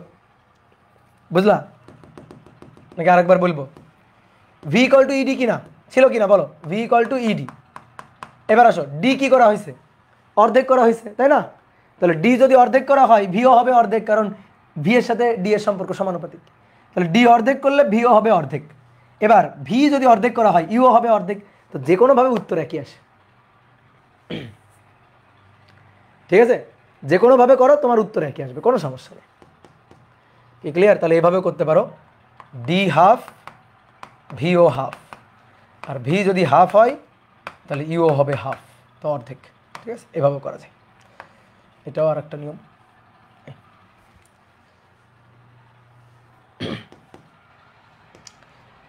তাহলে চলো এবার সামনে আগে। এবার বলা হচ্ছে তুল্য ধারকত্ব সি সমান সমান কত হবে? ঠিক আছে, অপশন আছে, তো অপশনগুলো আর লাগবে না আপাতত। তুমি এখন বলো তুল্য ধারকত্ব কত হবে, আমি এঁকে দিচ্ছি। এই যে দুটো পাত, দুটো পাতের মাঝখানে ভিন্ন ভিন্ন দুইটা ডাইইলেকট্রিক রাখা হয়েছে, ভিন্ন ভিন্ন দুইটা ডাইইলেকট্রিক পদার্থ রাখা হয়েছে। কিভাবে? অর্ধেক করে, একেবারে অর্ধেক অর্ধেক। এই এই এই অর্ধেকে যে ডাইইলেকট্রিক রাখা হয়েছে তার পরাবৈদ্যুতিক ধ্রুবকের মান K1। হ্যাঁ, আর এই পাশে এখানে যে ডাইইলেকট্রিক রাখা হয়েছে তার পরাবৈদ্যুতিক ধ্রুবকের মান K2। তাহলে এটা হচ্ছে K1,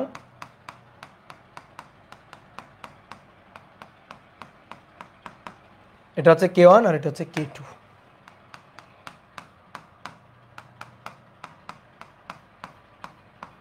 এটা হচ্ছে K2।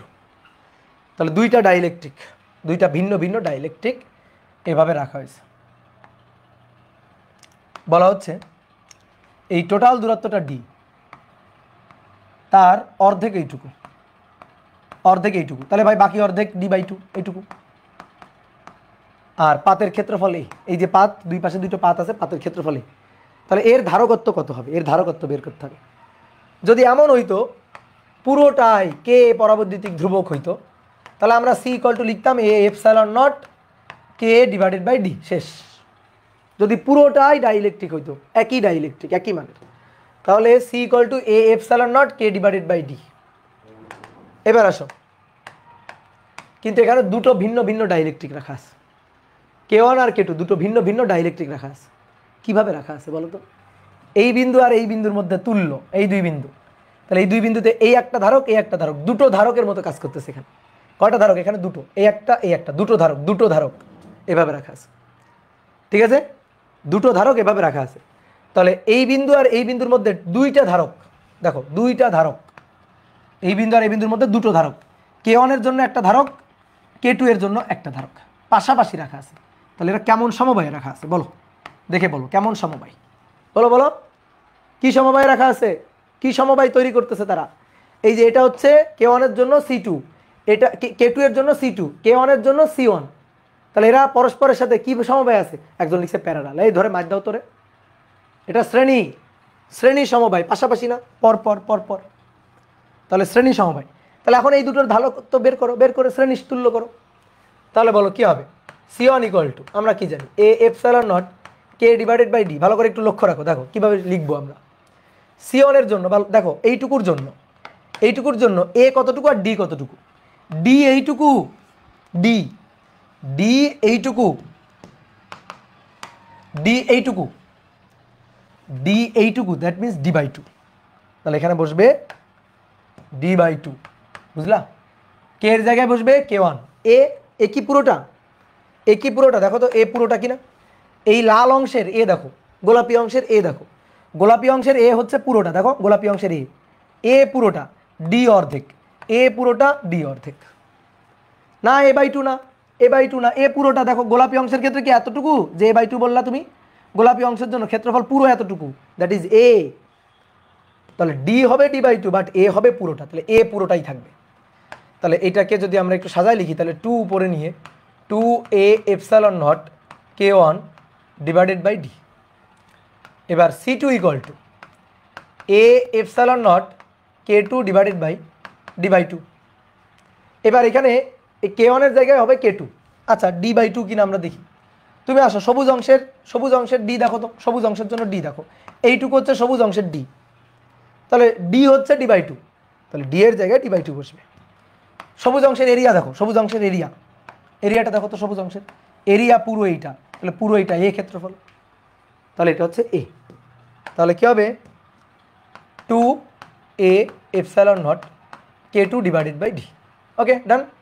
এবার আসো তুল্য, তাহলে কেমন তুল্য, শ্রেণী তুল্য সিএস। তাহলে C1 ইনভার্স, C2 ইনভার্স, টোটালটার ইনভার্স। একটু তাকাও বোর্ডে, তাকাও দেখো বোর্ডে, C1 এর ইনভার্স করবো, এর ইনভার্স করো, মনে মনে ইনভার্স করে দাও, ইনভার্স উল্টে দাও। তাহলে D divided by 2a epsilon naught K1, দেখো আমি লাইন গ্যাপ দিচ্ছি একটু বোঝো।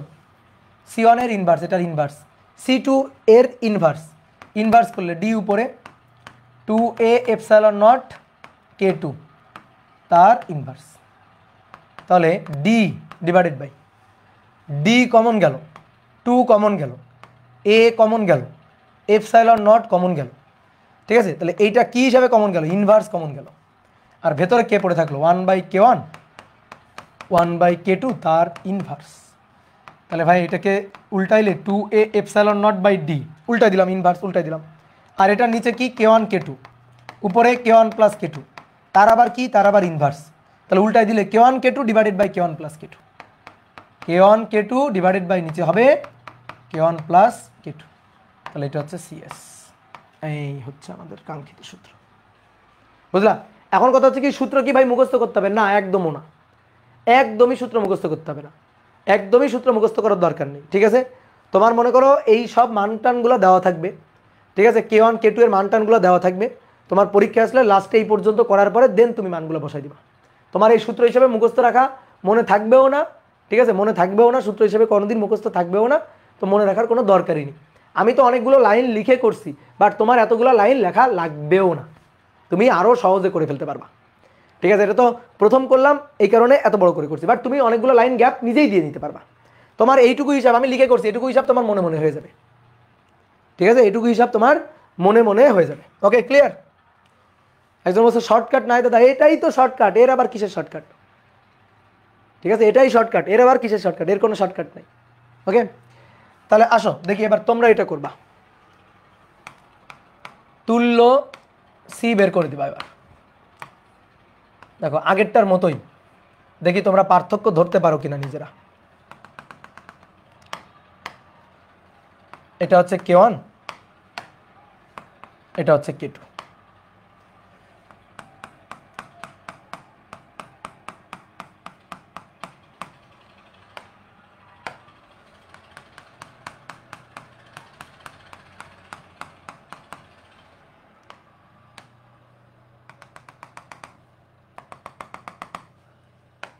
এই পাতের ক্ষেত্রফল এ, পুরো ক্ষেত্রফল এ, আর এই টোটাল ক্ষেত্রফল ডি, টোটাল দূরত্ব সেপারেশন ডি।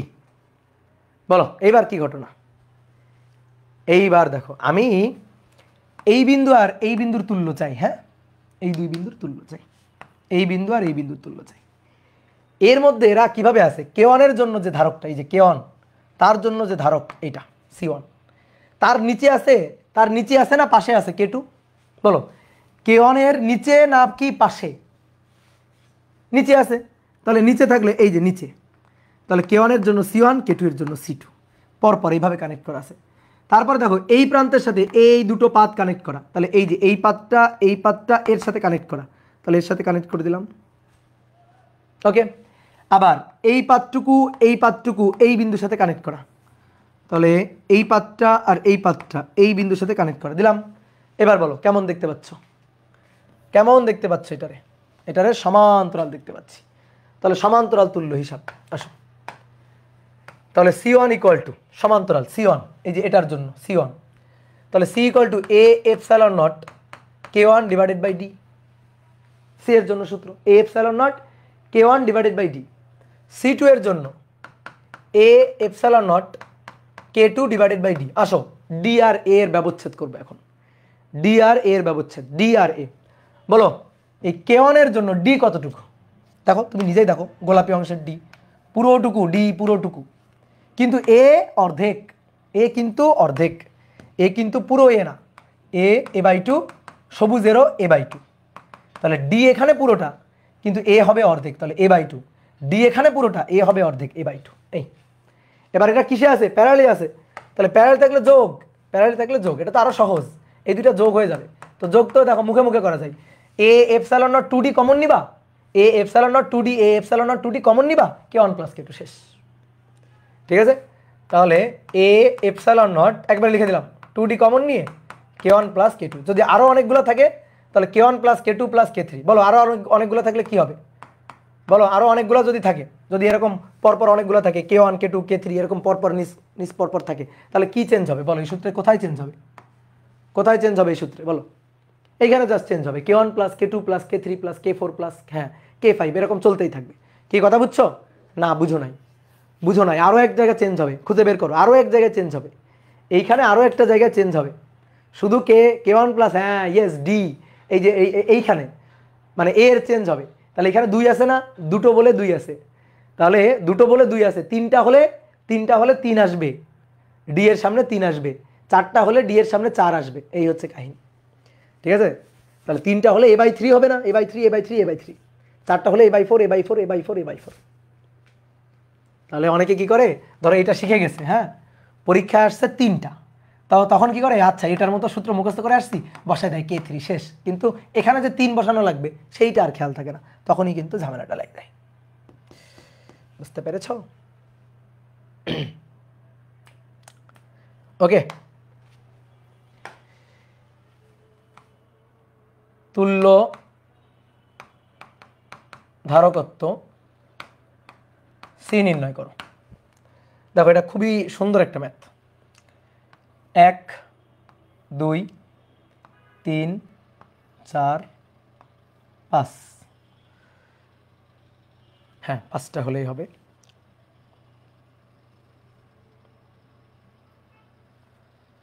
পাঁচটার এইটা এইটা একটা বাদে একটা একটু বর্ধিত করো, একটা বাদে একটা বর্ধিত করো, বর্ধিত করে একসাথে লাগাও। বুঝলা কি করলাম? একটা বাদে একটা বর্ধিত করে একটু লাগাও, নামাজের ব্রেক। হ্যাঁ হ্যাঁ, এই তো এই যে এই ম্যাথটা তুলেই নামাজের ব্রেক দিব। তাহলে কি করলাম, 1 2 3 4 5টা সমান্তরাল দাগ দিলাম। 5টা সমান্তরাল দাগ দেওয়ার পরে এইটা এইটা এইটা একসাথে কানেক্ট করলাম, এটা এ বিন্দু। বাকি থাকলো কোনটা কোনটা? বাকি থাকলো এইটা আর এইটা। ঠিক আছে, বাকি থাকলো এইটা আর এইটা, এই দুইটাকে একসাথে কানেক্ট করলাম, এই দুইটাকে একসাথে কানেক্ট করলাম, কানেক্ট করে এই বিন্দুর নাম দিলাম বি বিন্দু। ঠিক আছে, এইগুলো হচ্ছে সমান্তরাল পাত, এরকম সমান্তরাল পাত, 1টা 2টো 3টা 4টা 5টা এরকম সমান্তরাল পাত। তো প্রত্যেকটা পাতের দূরত্ব হচ্ছে ডি, এই যে প্রত্যেকটা পাতের মধ্যকার যে দূরত্বটা, এই দূরত্বটা হচ্ছে ডি, দুই পাতের মধ্যকার দূরত্ব ডি, আর প্রতি পাতের ক্ষেত্রফল এ, প্রতি পাতের ক্ষেত্রফল এ। তাহলে ধারকত্ব সি নির্ণয় করবা। ঠিক আছে, ধারকত্ব সি নির্ণয় করবা। Okay clear? ওকে, তাহলে নামাজের ব্রেক, নামাজের ব্রেক কতক্ষণের? 12 মিনিটের ব্রেক। যাও দৌড় দৌড় দৌড় দৌড়।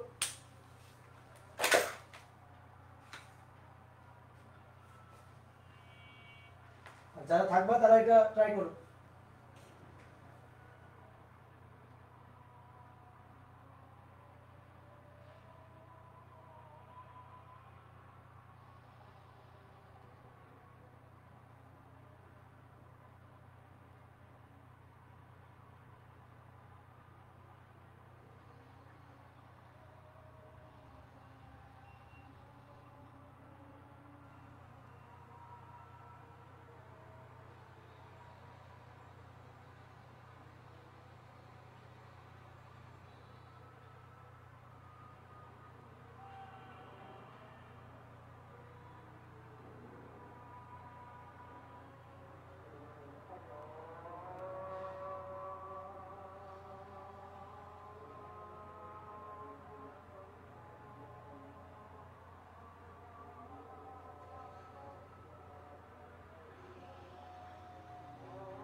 আসো আসো সবাই চলে আসো।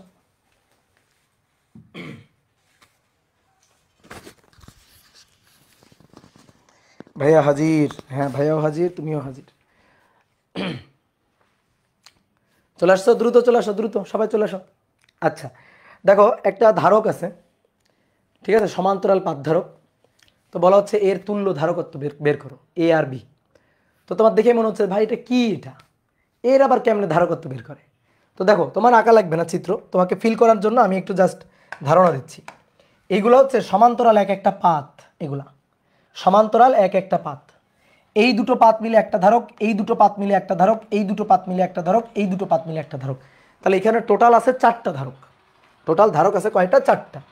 দেখো কিভাবে টোটাল চারটা ধারক আছে। এই যে এই একটা পাত, উপরের পাতটা, তার নিচে সমান্তরাল এই আর একটা প্লেট নিচেরটা, তারপরে সমান্তরাল এই আর একটা পাত, তারপরে সমান্তরাল এই আর একটা পাত। টোটাল কয়টা পাত দেখো তো? চারটা, পাঁচটা, তাহলে আরও একটা পাত যাবে। তাহলে এই হচ্ছে টোটাল পাঁচটা পাত, এভাবে কানেক্ট করা আছে। এইবার কি করা হয়েছে দেখো, আমরা আমরা এই পাতটাকে, এই পাতটাকে আর এই পাতটাকে, এই পাতটাকে এর সাথে কানেক্ট করছি। আর এই পাতটা আর এই পাতটা, এই দুইটা পাতকে আমরা বি এর সাথে কানেক্ট করছি। এই পাতটা, এই পাতটা, এই পাতটা, এই তিনটা পাতকে আমরা এর সাথে কানেক্ট করছি। আর এই পাতটা আর এই পাতটা, এই দুইটা পাতকে, এই দুইটা পাতকে আমরা বি এর সাথে কানেক্ট করছি, বি এর সাথে কানেক্ট করছি। ওকে, তাহলে দেখো এইখানে এই যে দুটো পাত, এই দুটো পাত মিলে কি একটা ধারক না? বলো বলো, একটা ধারক হচ্ছে না? আচ্ছা, এই দুটো ধারকের, এই দুটো ধারকের এক পাত কোন বিন্দুর সাথে আছে? একটা পাত কোন বিন্দুর সাথে আছে? এ বিন্দু। আর একটা পাত কোন বিন্দুর সাথে আছে? বি বিন্দুর সাথে। কথা বুঝলা? একটা পাত এ বিন্দুর সাথে আর একটা পাত বি বিন্দুর সাথে। তাহলে এইটা হচ্ছে একটা ধারক, এই যে এই জায়গাটা, এটা একটা ধারক হিসাবে কাজ করবে। তাহলে এই ধারকের, এই দেখো ধারকটাকে আমি এভাবে আঁকবো, সার্কিটকে রিড্র করব। তাহলে এই ধারকের একটা পাত থাকবে এ এর সাথে। তাহলে দেখো এ একটা বিন্দু আর এই যে বি একটা বিন্দু, এ আর বি। তাহলে ধারকের একটা পাত থাকবে এ এর সাথে, আর একটা পাত থাকবে বি এর সাথে। তাহলে গেল, এটা ধারকত্ব গেল, শেষ।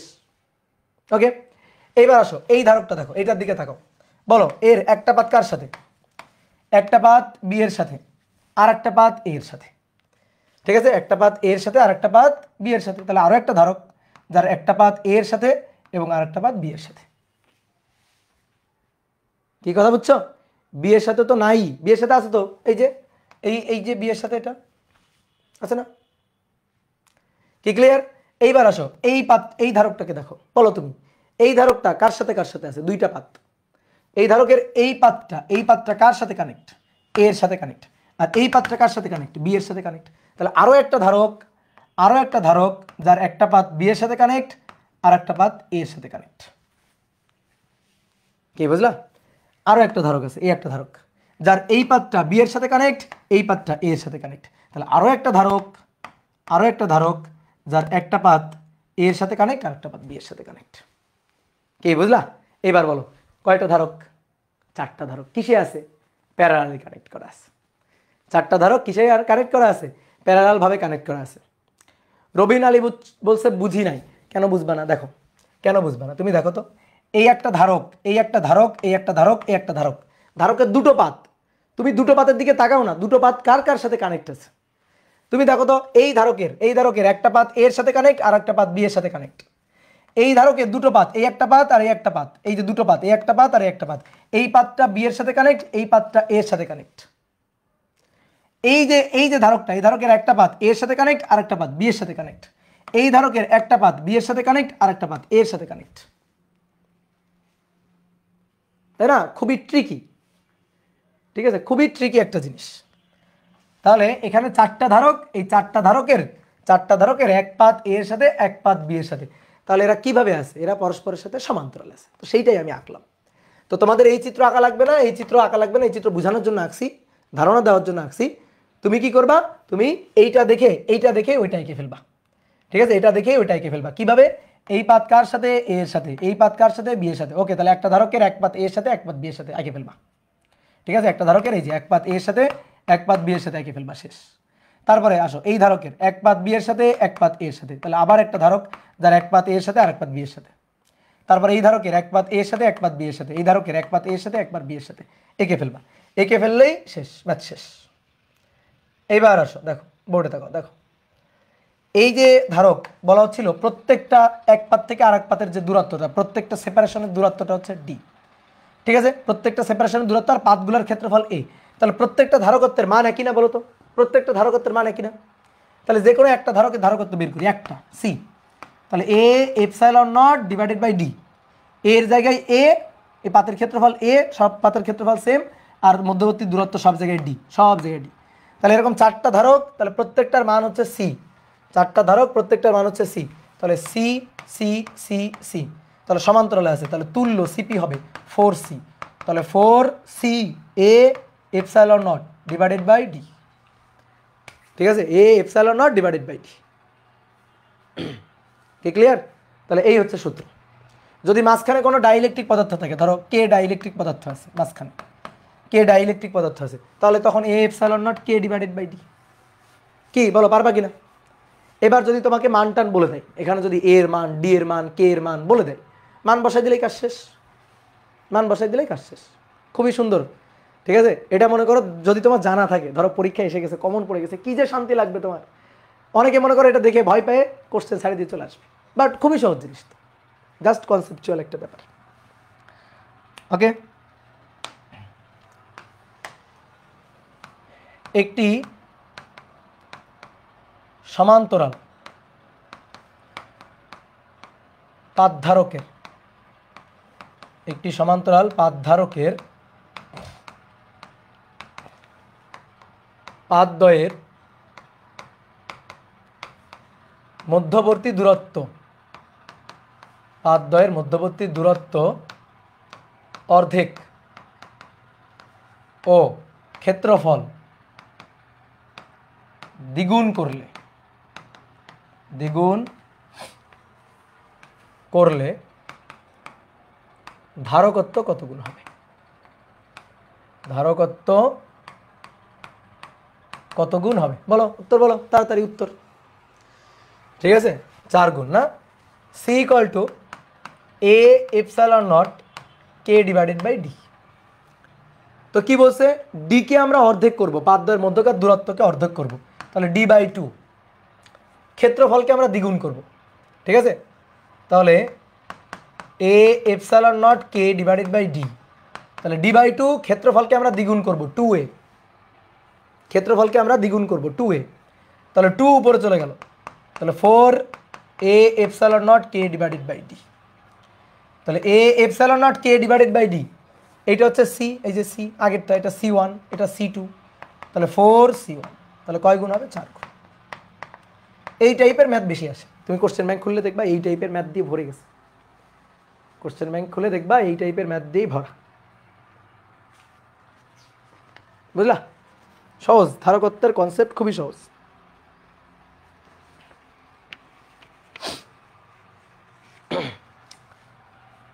ওকে, এবার আর একটা জিনিস একটু বের করবা। একটি সমান্তরাল পাতধারকের, একটি সমান্তরাল পাতধারকের মধ্যবর্তী স্থানে প্রাবল্য, মধ্যবর্তী স্থানে, সমান্তরাল পাতধারকের মধ্যবর্তী স্থানে প্রাবল্য 4 নিউটন পার কুলম হলে শক্তি ঘনত্ব কত? শক্তি ঘনত্ব কত? তাহলে অপশন এ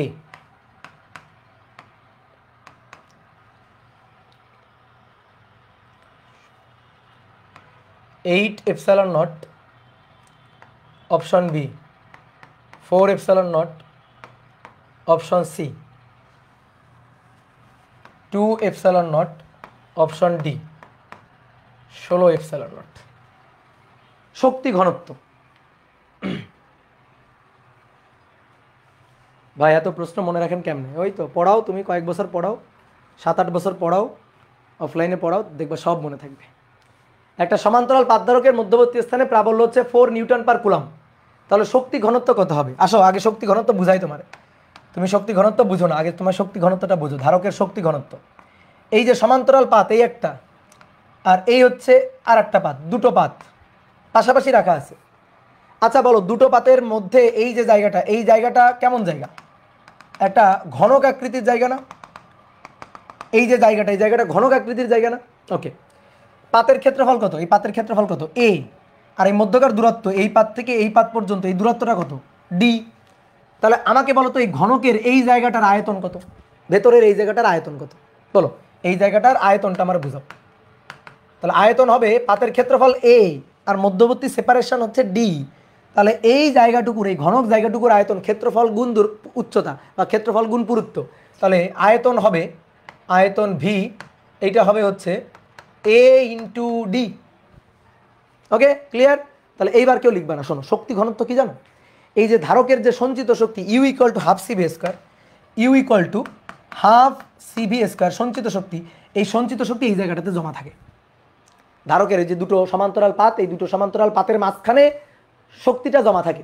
ধারকের এই দুটো সমান্তরাল পাতের মাঝখানে শক্তিটা জমা থাকে। তাহলে শক্তি জমা আছে U equal to half CV square. শক্তি ঘনত্ব হচ্ছে একক আয়তনে কি পরিমাণ শক্তি, সেটা হচ্ছে শক্তি ঘনত্ব। তাহলে শক্তি ঘনত্ব কাকে বলে? শক্তি ঘনত্ব হচ্ছে একক আয়তনে কি পরিমাণ শক্তি, একক আয়তনে শক্তি। তাহলে টোটাল সঞ্চিত শক্তি ডিভাইডেড বাই আয়তন, টোটাল সঞ্চিত শক্তি ডিভাইডেড বাই আয়তন। তাহলে বোর্ডে দেখো, টোটাল সঞ্চিত শক্তি হচ্ছে half C V square divided by আয়তন। এই ভি কিন্তু আয়তনের ভি, আর এই ভি কিন্তু বিভবের ভি, মাথায় রাখিও। তো এই কারণে আমি এখানে ভি লিখবো না, আমি সরাসরি আয়তনের মানটা লিখবো এডি। এডি, এটাই হচ্ছে শক্তি ঘনত্বের সূত্র।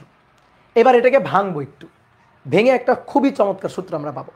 আমরা কি জানি? ভি ইকুয়াল টু ইডি জানি, ঠিক আছে? আমরা কি জানি? V equal to E D. তাহলে দেখো, হাফ সি, সি হচ্ছে A epsilon naught, A epsilon not K divided by D. C এর মান বসালাম। ভি ইকুয়াল টু ইডি, তাহলে E square D square, V এর মান বসালাম। আর নিচে পড়ে থাকলো এ ডি। বলো বুঝলা কিনা? বলো এই লাইনটা বুঝছো কিনা? সি এর মান বসাইছি epsilon not K by D, আর ভি ইকুয়াল টু ইডি, তাহলে ই স্কোয়ার ডি স্কোয়ার, আর নিচে থাকলো হচ্ছে এ ইন্টু ডি। এবার দেখো, কাটাকাটির উৎসব লেগে যাবে। এবার এ এ কাটাকাটি, দেখো ডি ডি ডি স্কোয়ার কাটাকাটি। তাহলে কি পড়ে থাকলো বলো তো? Half epsilon not K E square পড়ে থাকলো। এই এপসাইলন নট কে, এটা মানেই তো এপসাইলন, তাই না? শক্তি ঘনত্ব, এই শক্তি ঘনত্বটাকে এই চিহ্ন দিয়ে লেখে, ঠিক আছে? শক্তি ঘনত্বটাকে এই চিহ্নটা দিয়ে লেখে, এই চিহ্নটা। তাহলে এটা হচ্ছে হাফ এপসাইলন ই স্কোয়ার। তাহলে শক্তি ঘনত্ব মানে একক আয়তনের শক্তি। এই এটা হচ্ছে শক্তি ঘনত্বের সূত্র। এবার তুমি এই সূত্রটা মুখস্থ রাখলে ম্যাথ পারবে। আমি তোমাকে কিন্তু প্রথমে আগে সূত্রের ডেরিভেশনটা দেখাই নিলাম যে শক্তি ঘনত্ব বলতে কি বোঝায়। এটা তোমাদের একাডেমিতে ওইভাবে পড়া নাই, তো আমি তোমাকে শক্তি ঘনত্ব বুঝালাম যে এই সমান্তরাল পাতধারকের দুটো পাতের মাঝখানের যে জায়গাটা, এই জায়গাটার মধ্যে একক আয়তনে সঞ্চিত শক্তি, একক আয়তনে সঞ্চিত শক্তি, টোটাল সঞ্চিত শক্তি না, একক আয়তনে সঞ্চিত শক্তি, সেই একক আয়তনে সঞ্চিত শক্তির মান হচ্ছে এটা half CB square divided by আয়তন ভি। তাহলে আমরা এখান থেকে পাইলাম হাফ এপসাইলন ই স্কোয়ার। তাহলে এবার আসো, শক্তি ঘনত্ব চাইছে আমাদের। তাহলে হাফ এপসাইলন ই স্কোয়ার, শূন্য মাধ্যম হলে এখানে হবে এপসাইলন নট। তাহলে হাফ এপসাইলন নট, ই এর মান মধ্যবর্তী স্থানে প্রাবল্য 4 স্কোয়ার। তাহলে 4 4 16 ভাগ 2 8, তাহলে 8 এপসাইলন নট। তাহলে অ্যান্সার হচ্ছে এ। কি ক্লিয়ার? অ্যান্সার হচ্ছে এ।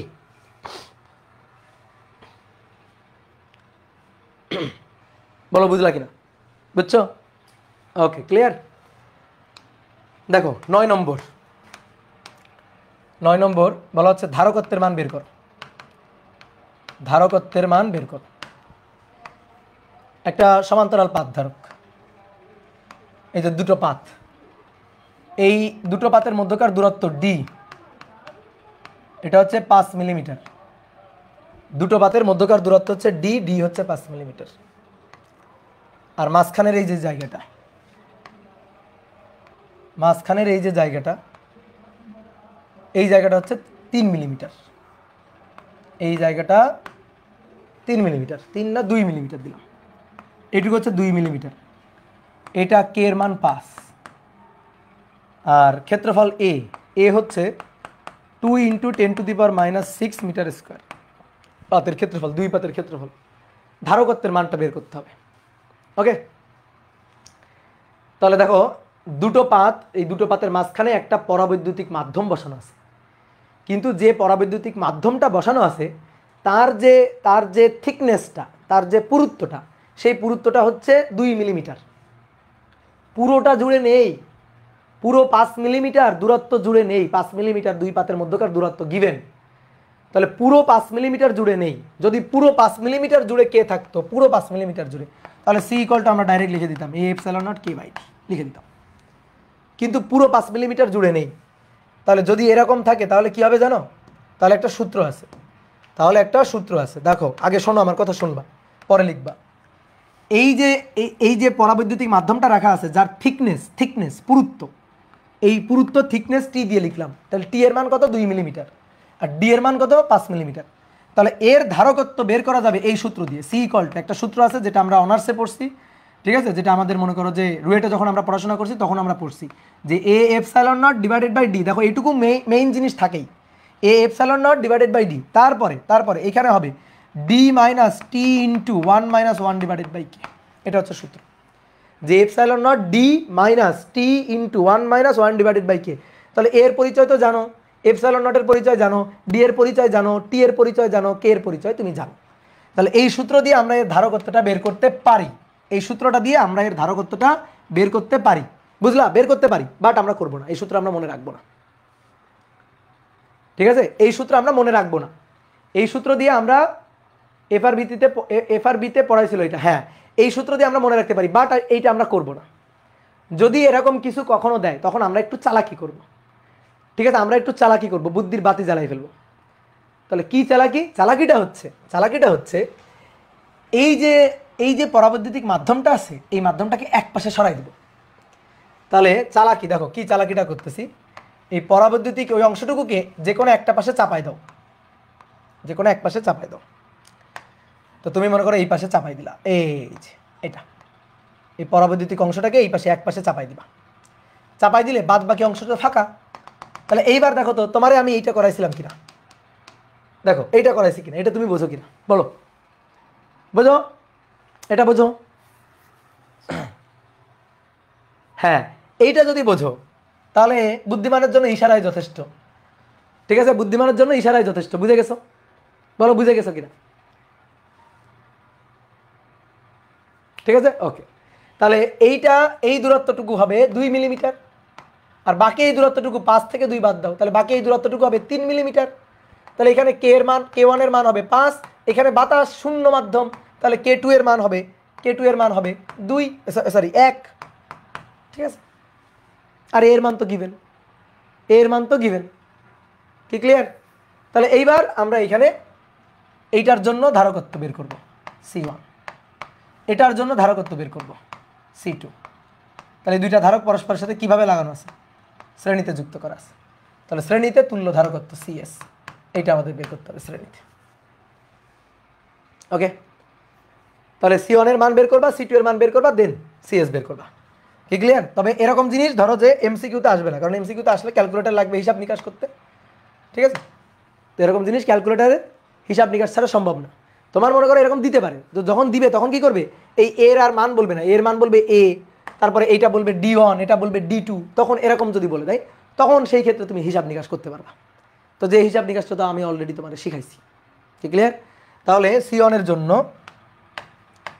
জন্য এটারে যদি আমি বলি D1, এটা তাহলে D2, আর পুরো ক্ষেত্রফল তো সবার জন্য A সেম। তাহলে C1 ইকুয়াল টু হবে A epsilon naught K1 divided by D, তো D হবে D1 A সেম, আর C2 ইকুয়াল টু হবে A epsilon naught K2 divided by নিচে হবে D2 A তো সেম। তাহলে CS এটা ইকুয়াল টু হবে এটার ইনভার্স, C1 ইনভার্স, C2 এর ইনভার্স, টোটালটার ইনভার্স। তাহলে C1 এর ইনভার্স করলে D1 A epsilon naught K1, C2 এর ইনভার্স করলে D2 A epsilon naught K2, তাহলে তার ইনভার্স, ঠিক আছে? তাহলে এখান থেকে হিসাব নিকাশ করে এবার মান আসবে। A আর এপসাইলন নটটাকে কমন নিতে পারবা, D আর এবার কমন যাবে না, কারণ অর্ধেক তো না, সো D আর এবার কমন যাবে না, দিয়ে এবার হিসাব নিকাশ করতে হবে। তো এরকম যদি তোমার দেওয়ার সম্ভাবনা খুবই কম, যদি দেয় তাহলে এই জিনিসটাই করতে হবে, কি ক্লিয়ার? তুমি এই সূত্র মনে রাখবা না, এই সূত্র মনে থাকবে না, ঠিক আছে? এই সূত্র মনে রাখার কোনো দরকার নেই। যদি এরকম দেওয়ার সম্ভাবনা খুবই কম, যদি দেয় এইভাবে করবা, ঠিক আছে? এটাই মাথায় রাখবা, বুদ্ধি মাথায় রাখবা। বুদ্ধির সবসময় বাতি জ্বালায় রাখবা, বুঝতে পারছো? কি ক্লিয়ার? ওকে, এইবার শোনো, ধারকের বিভিন্ন কম্বিনেশনের ম্যাথ, ধারকের বিভিন্ন সমবায়ের ম্যাথ, এটা আমরা করতে পারি, কিন্তু আমরা এখানে করব না। ধারকের সমবায়ের এখানে আমরা করব না।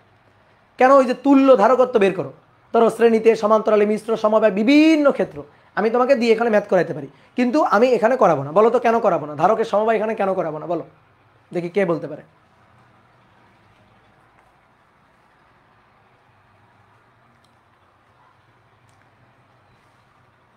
স্প্রিং করেছি, চলতরিতে, হ্যাঁ এখানে করাবো না, তাহলে কোথায় করাবো? চলতরিতে করাবো। চলতরিতে দেখবা তুল্য রোধ নির্ণয়, হাজার হাজার সার্কিট করাবো তুল্য রোধের। তাহলে যেখানে তুল্য রোধ নির্ণয় তুমি পারবা, তাহলে ধারক পারবা না? রোধগুলোকে মুছে ধারক বানায় ফেলবা, তাহলে তুল্য ধারক করতে পারবা না। তাহলে একই জিনিস আমরা দুইবার পড়বো না, ঠিক আছে? তাহলে একই জিনিস আমরা দুইবার পড়বো না। তাহলে এখানে আমরা তুল্য ধারকের ম্যাথগুলা করবো না, আমরা ওগুলো চলতরিতে গিয়ে যখন শিখবো তখন রোধের ম্যাথ পারলে ধারকের ম্যাথ এমনি আমরা পারবো। আর ধারক থেকে তুল্য ধারকের ম্যাথ জটিল কিছু আসে না। কি ক্লিয়ার? তুল্য ধারকের ম্যাথ জটিল কিছু আসে না।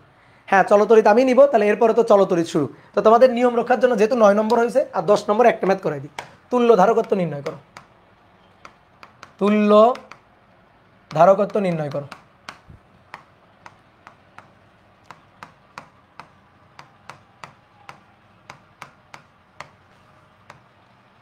এটা এ বিন্দু,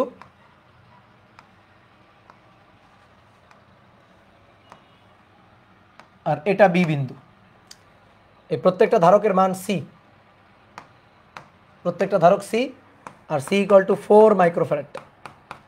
তাহলে তুল্য ধারকত্ব নির্ণয় করো, তুল্য ধারকত্ব।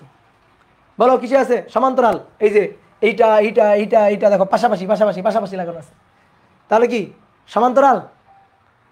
বলো সমান্তরাল। দেখেই ভয় লাগছে, এই পাগল, দেখেই ভয় লাগতেছে। শ্রেণী দেখো পরপর লাগানো আছে, ঠিক আছে? পরপর শ্রেণী বোঝো। এই দেখো, এই যে একটা আর একটা এইভাবে আছে, এটাকে টান দাও, টান দিয়ে সোজা করে ফেলো। সোজা করে ফেললে দেখলে এরকম হয়ে যাবে না? বলো, একটু কল্পনা শক্তি বাড়াই ফেলবা, দেখো এরকম হয়ে যাবে। তাহলে এটা আছে শ্রেণীতে, হ্যাঁ গুড। তাহলে শ্রেণীতে থাকলে কি হবে? একই মানে যদি শ্রেণীতে থাকে তাহলে তুল্য কী হবে জানো? একবার লিখে দিবা। একই মানে যদি শ্রেণীতে থাকে তাহলে তুল্য হবে তার মানের 4 ভাগের 1 ভাগ, 4 দিয়ে ভাগ করে দিবা। যতগুলো তাকে 4 দিয়ে ভাগ করে দিবা। কীভাবে হইলো? ওই যে C1 inverse, C2 inverse, C3 inverse, টোটালটার ইনভার্স।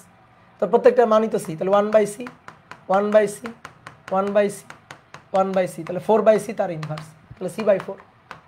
আর সি এর মান 4 মাইক্রোফ্যারাড ডিভাইডেড বাই 4, তাহলে 1 মাইক্রোফ্যারাড। ঠিক আছে, তুল্য শেষ। তাহলে অধ্যায় শেষ, লিখো অধ্যায় শেষ। ওকে, তাহলে যা করাইলাম এইগুলো করে একটু কোশ্চেন ব্যাংক সলভ করিও। কোশ্চেন ব্যাংকের কোনো প্রবলেমে আটকাবে না। যদি কোশ্চেন ব্যাংকের কোনো প্রবলেমে আটকায় আমরা বলিও যে ভাই এই প্রবলেমটাতে আমার আটকাইছে। ওকে, হ্যাঁ এত তাড়াতাড়ি শেষ, এত তাড়াতাড়ি শেষ। আজকে তো কোনো তেমন কিছু নাই পড়ার। কি মজা লাগলো, মানে রেকর্ড হয়ে গেল যে আজকে এত তাড়াতাড়ি শেষ করলাম।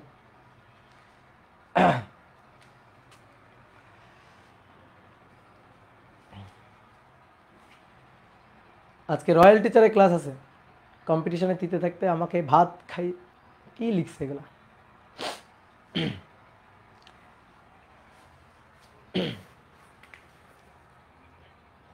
আজকে এত শর্ট ক্লাস? হ্যাঁ আজকে অনেক শর্ট ক্লাস। আজকে তো আরও তো 5টা স্লাইড বাকি আছে। এই পাগল, 5টা স্লাইড বাকি নাই, এগুলা হচ্ছে এক্সট্রা নিয়ে আসছি, এখানে কোনো ম্যাথ নাই। এই দেখো, ঠিক আছে, যেহেতু ম্যাথ লিখে নিয়ে আসি নাই তাই ভাবছি লাগলে লাগতে পারে। বিশ্বাস হচ্ছে না? আচ্ছা, তাহলে নেক্সট আমাদের দেখা হচ্ছে কোন অধ্যায় নিয়ে বলো? কোন অধ্যায় নিয়ে দেখা হচ্ছে বলো? চলো তড়িৎ, চলো তড়িৎ, চলো তড়িৎ নিয়ে দেখা হচ্ছে। ওকে ডান।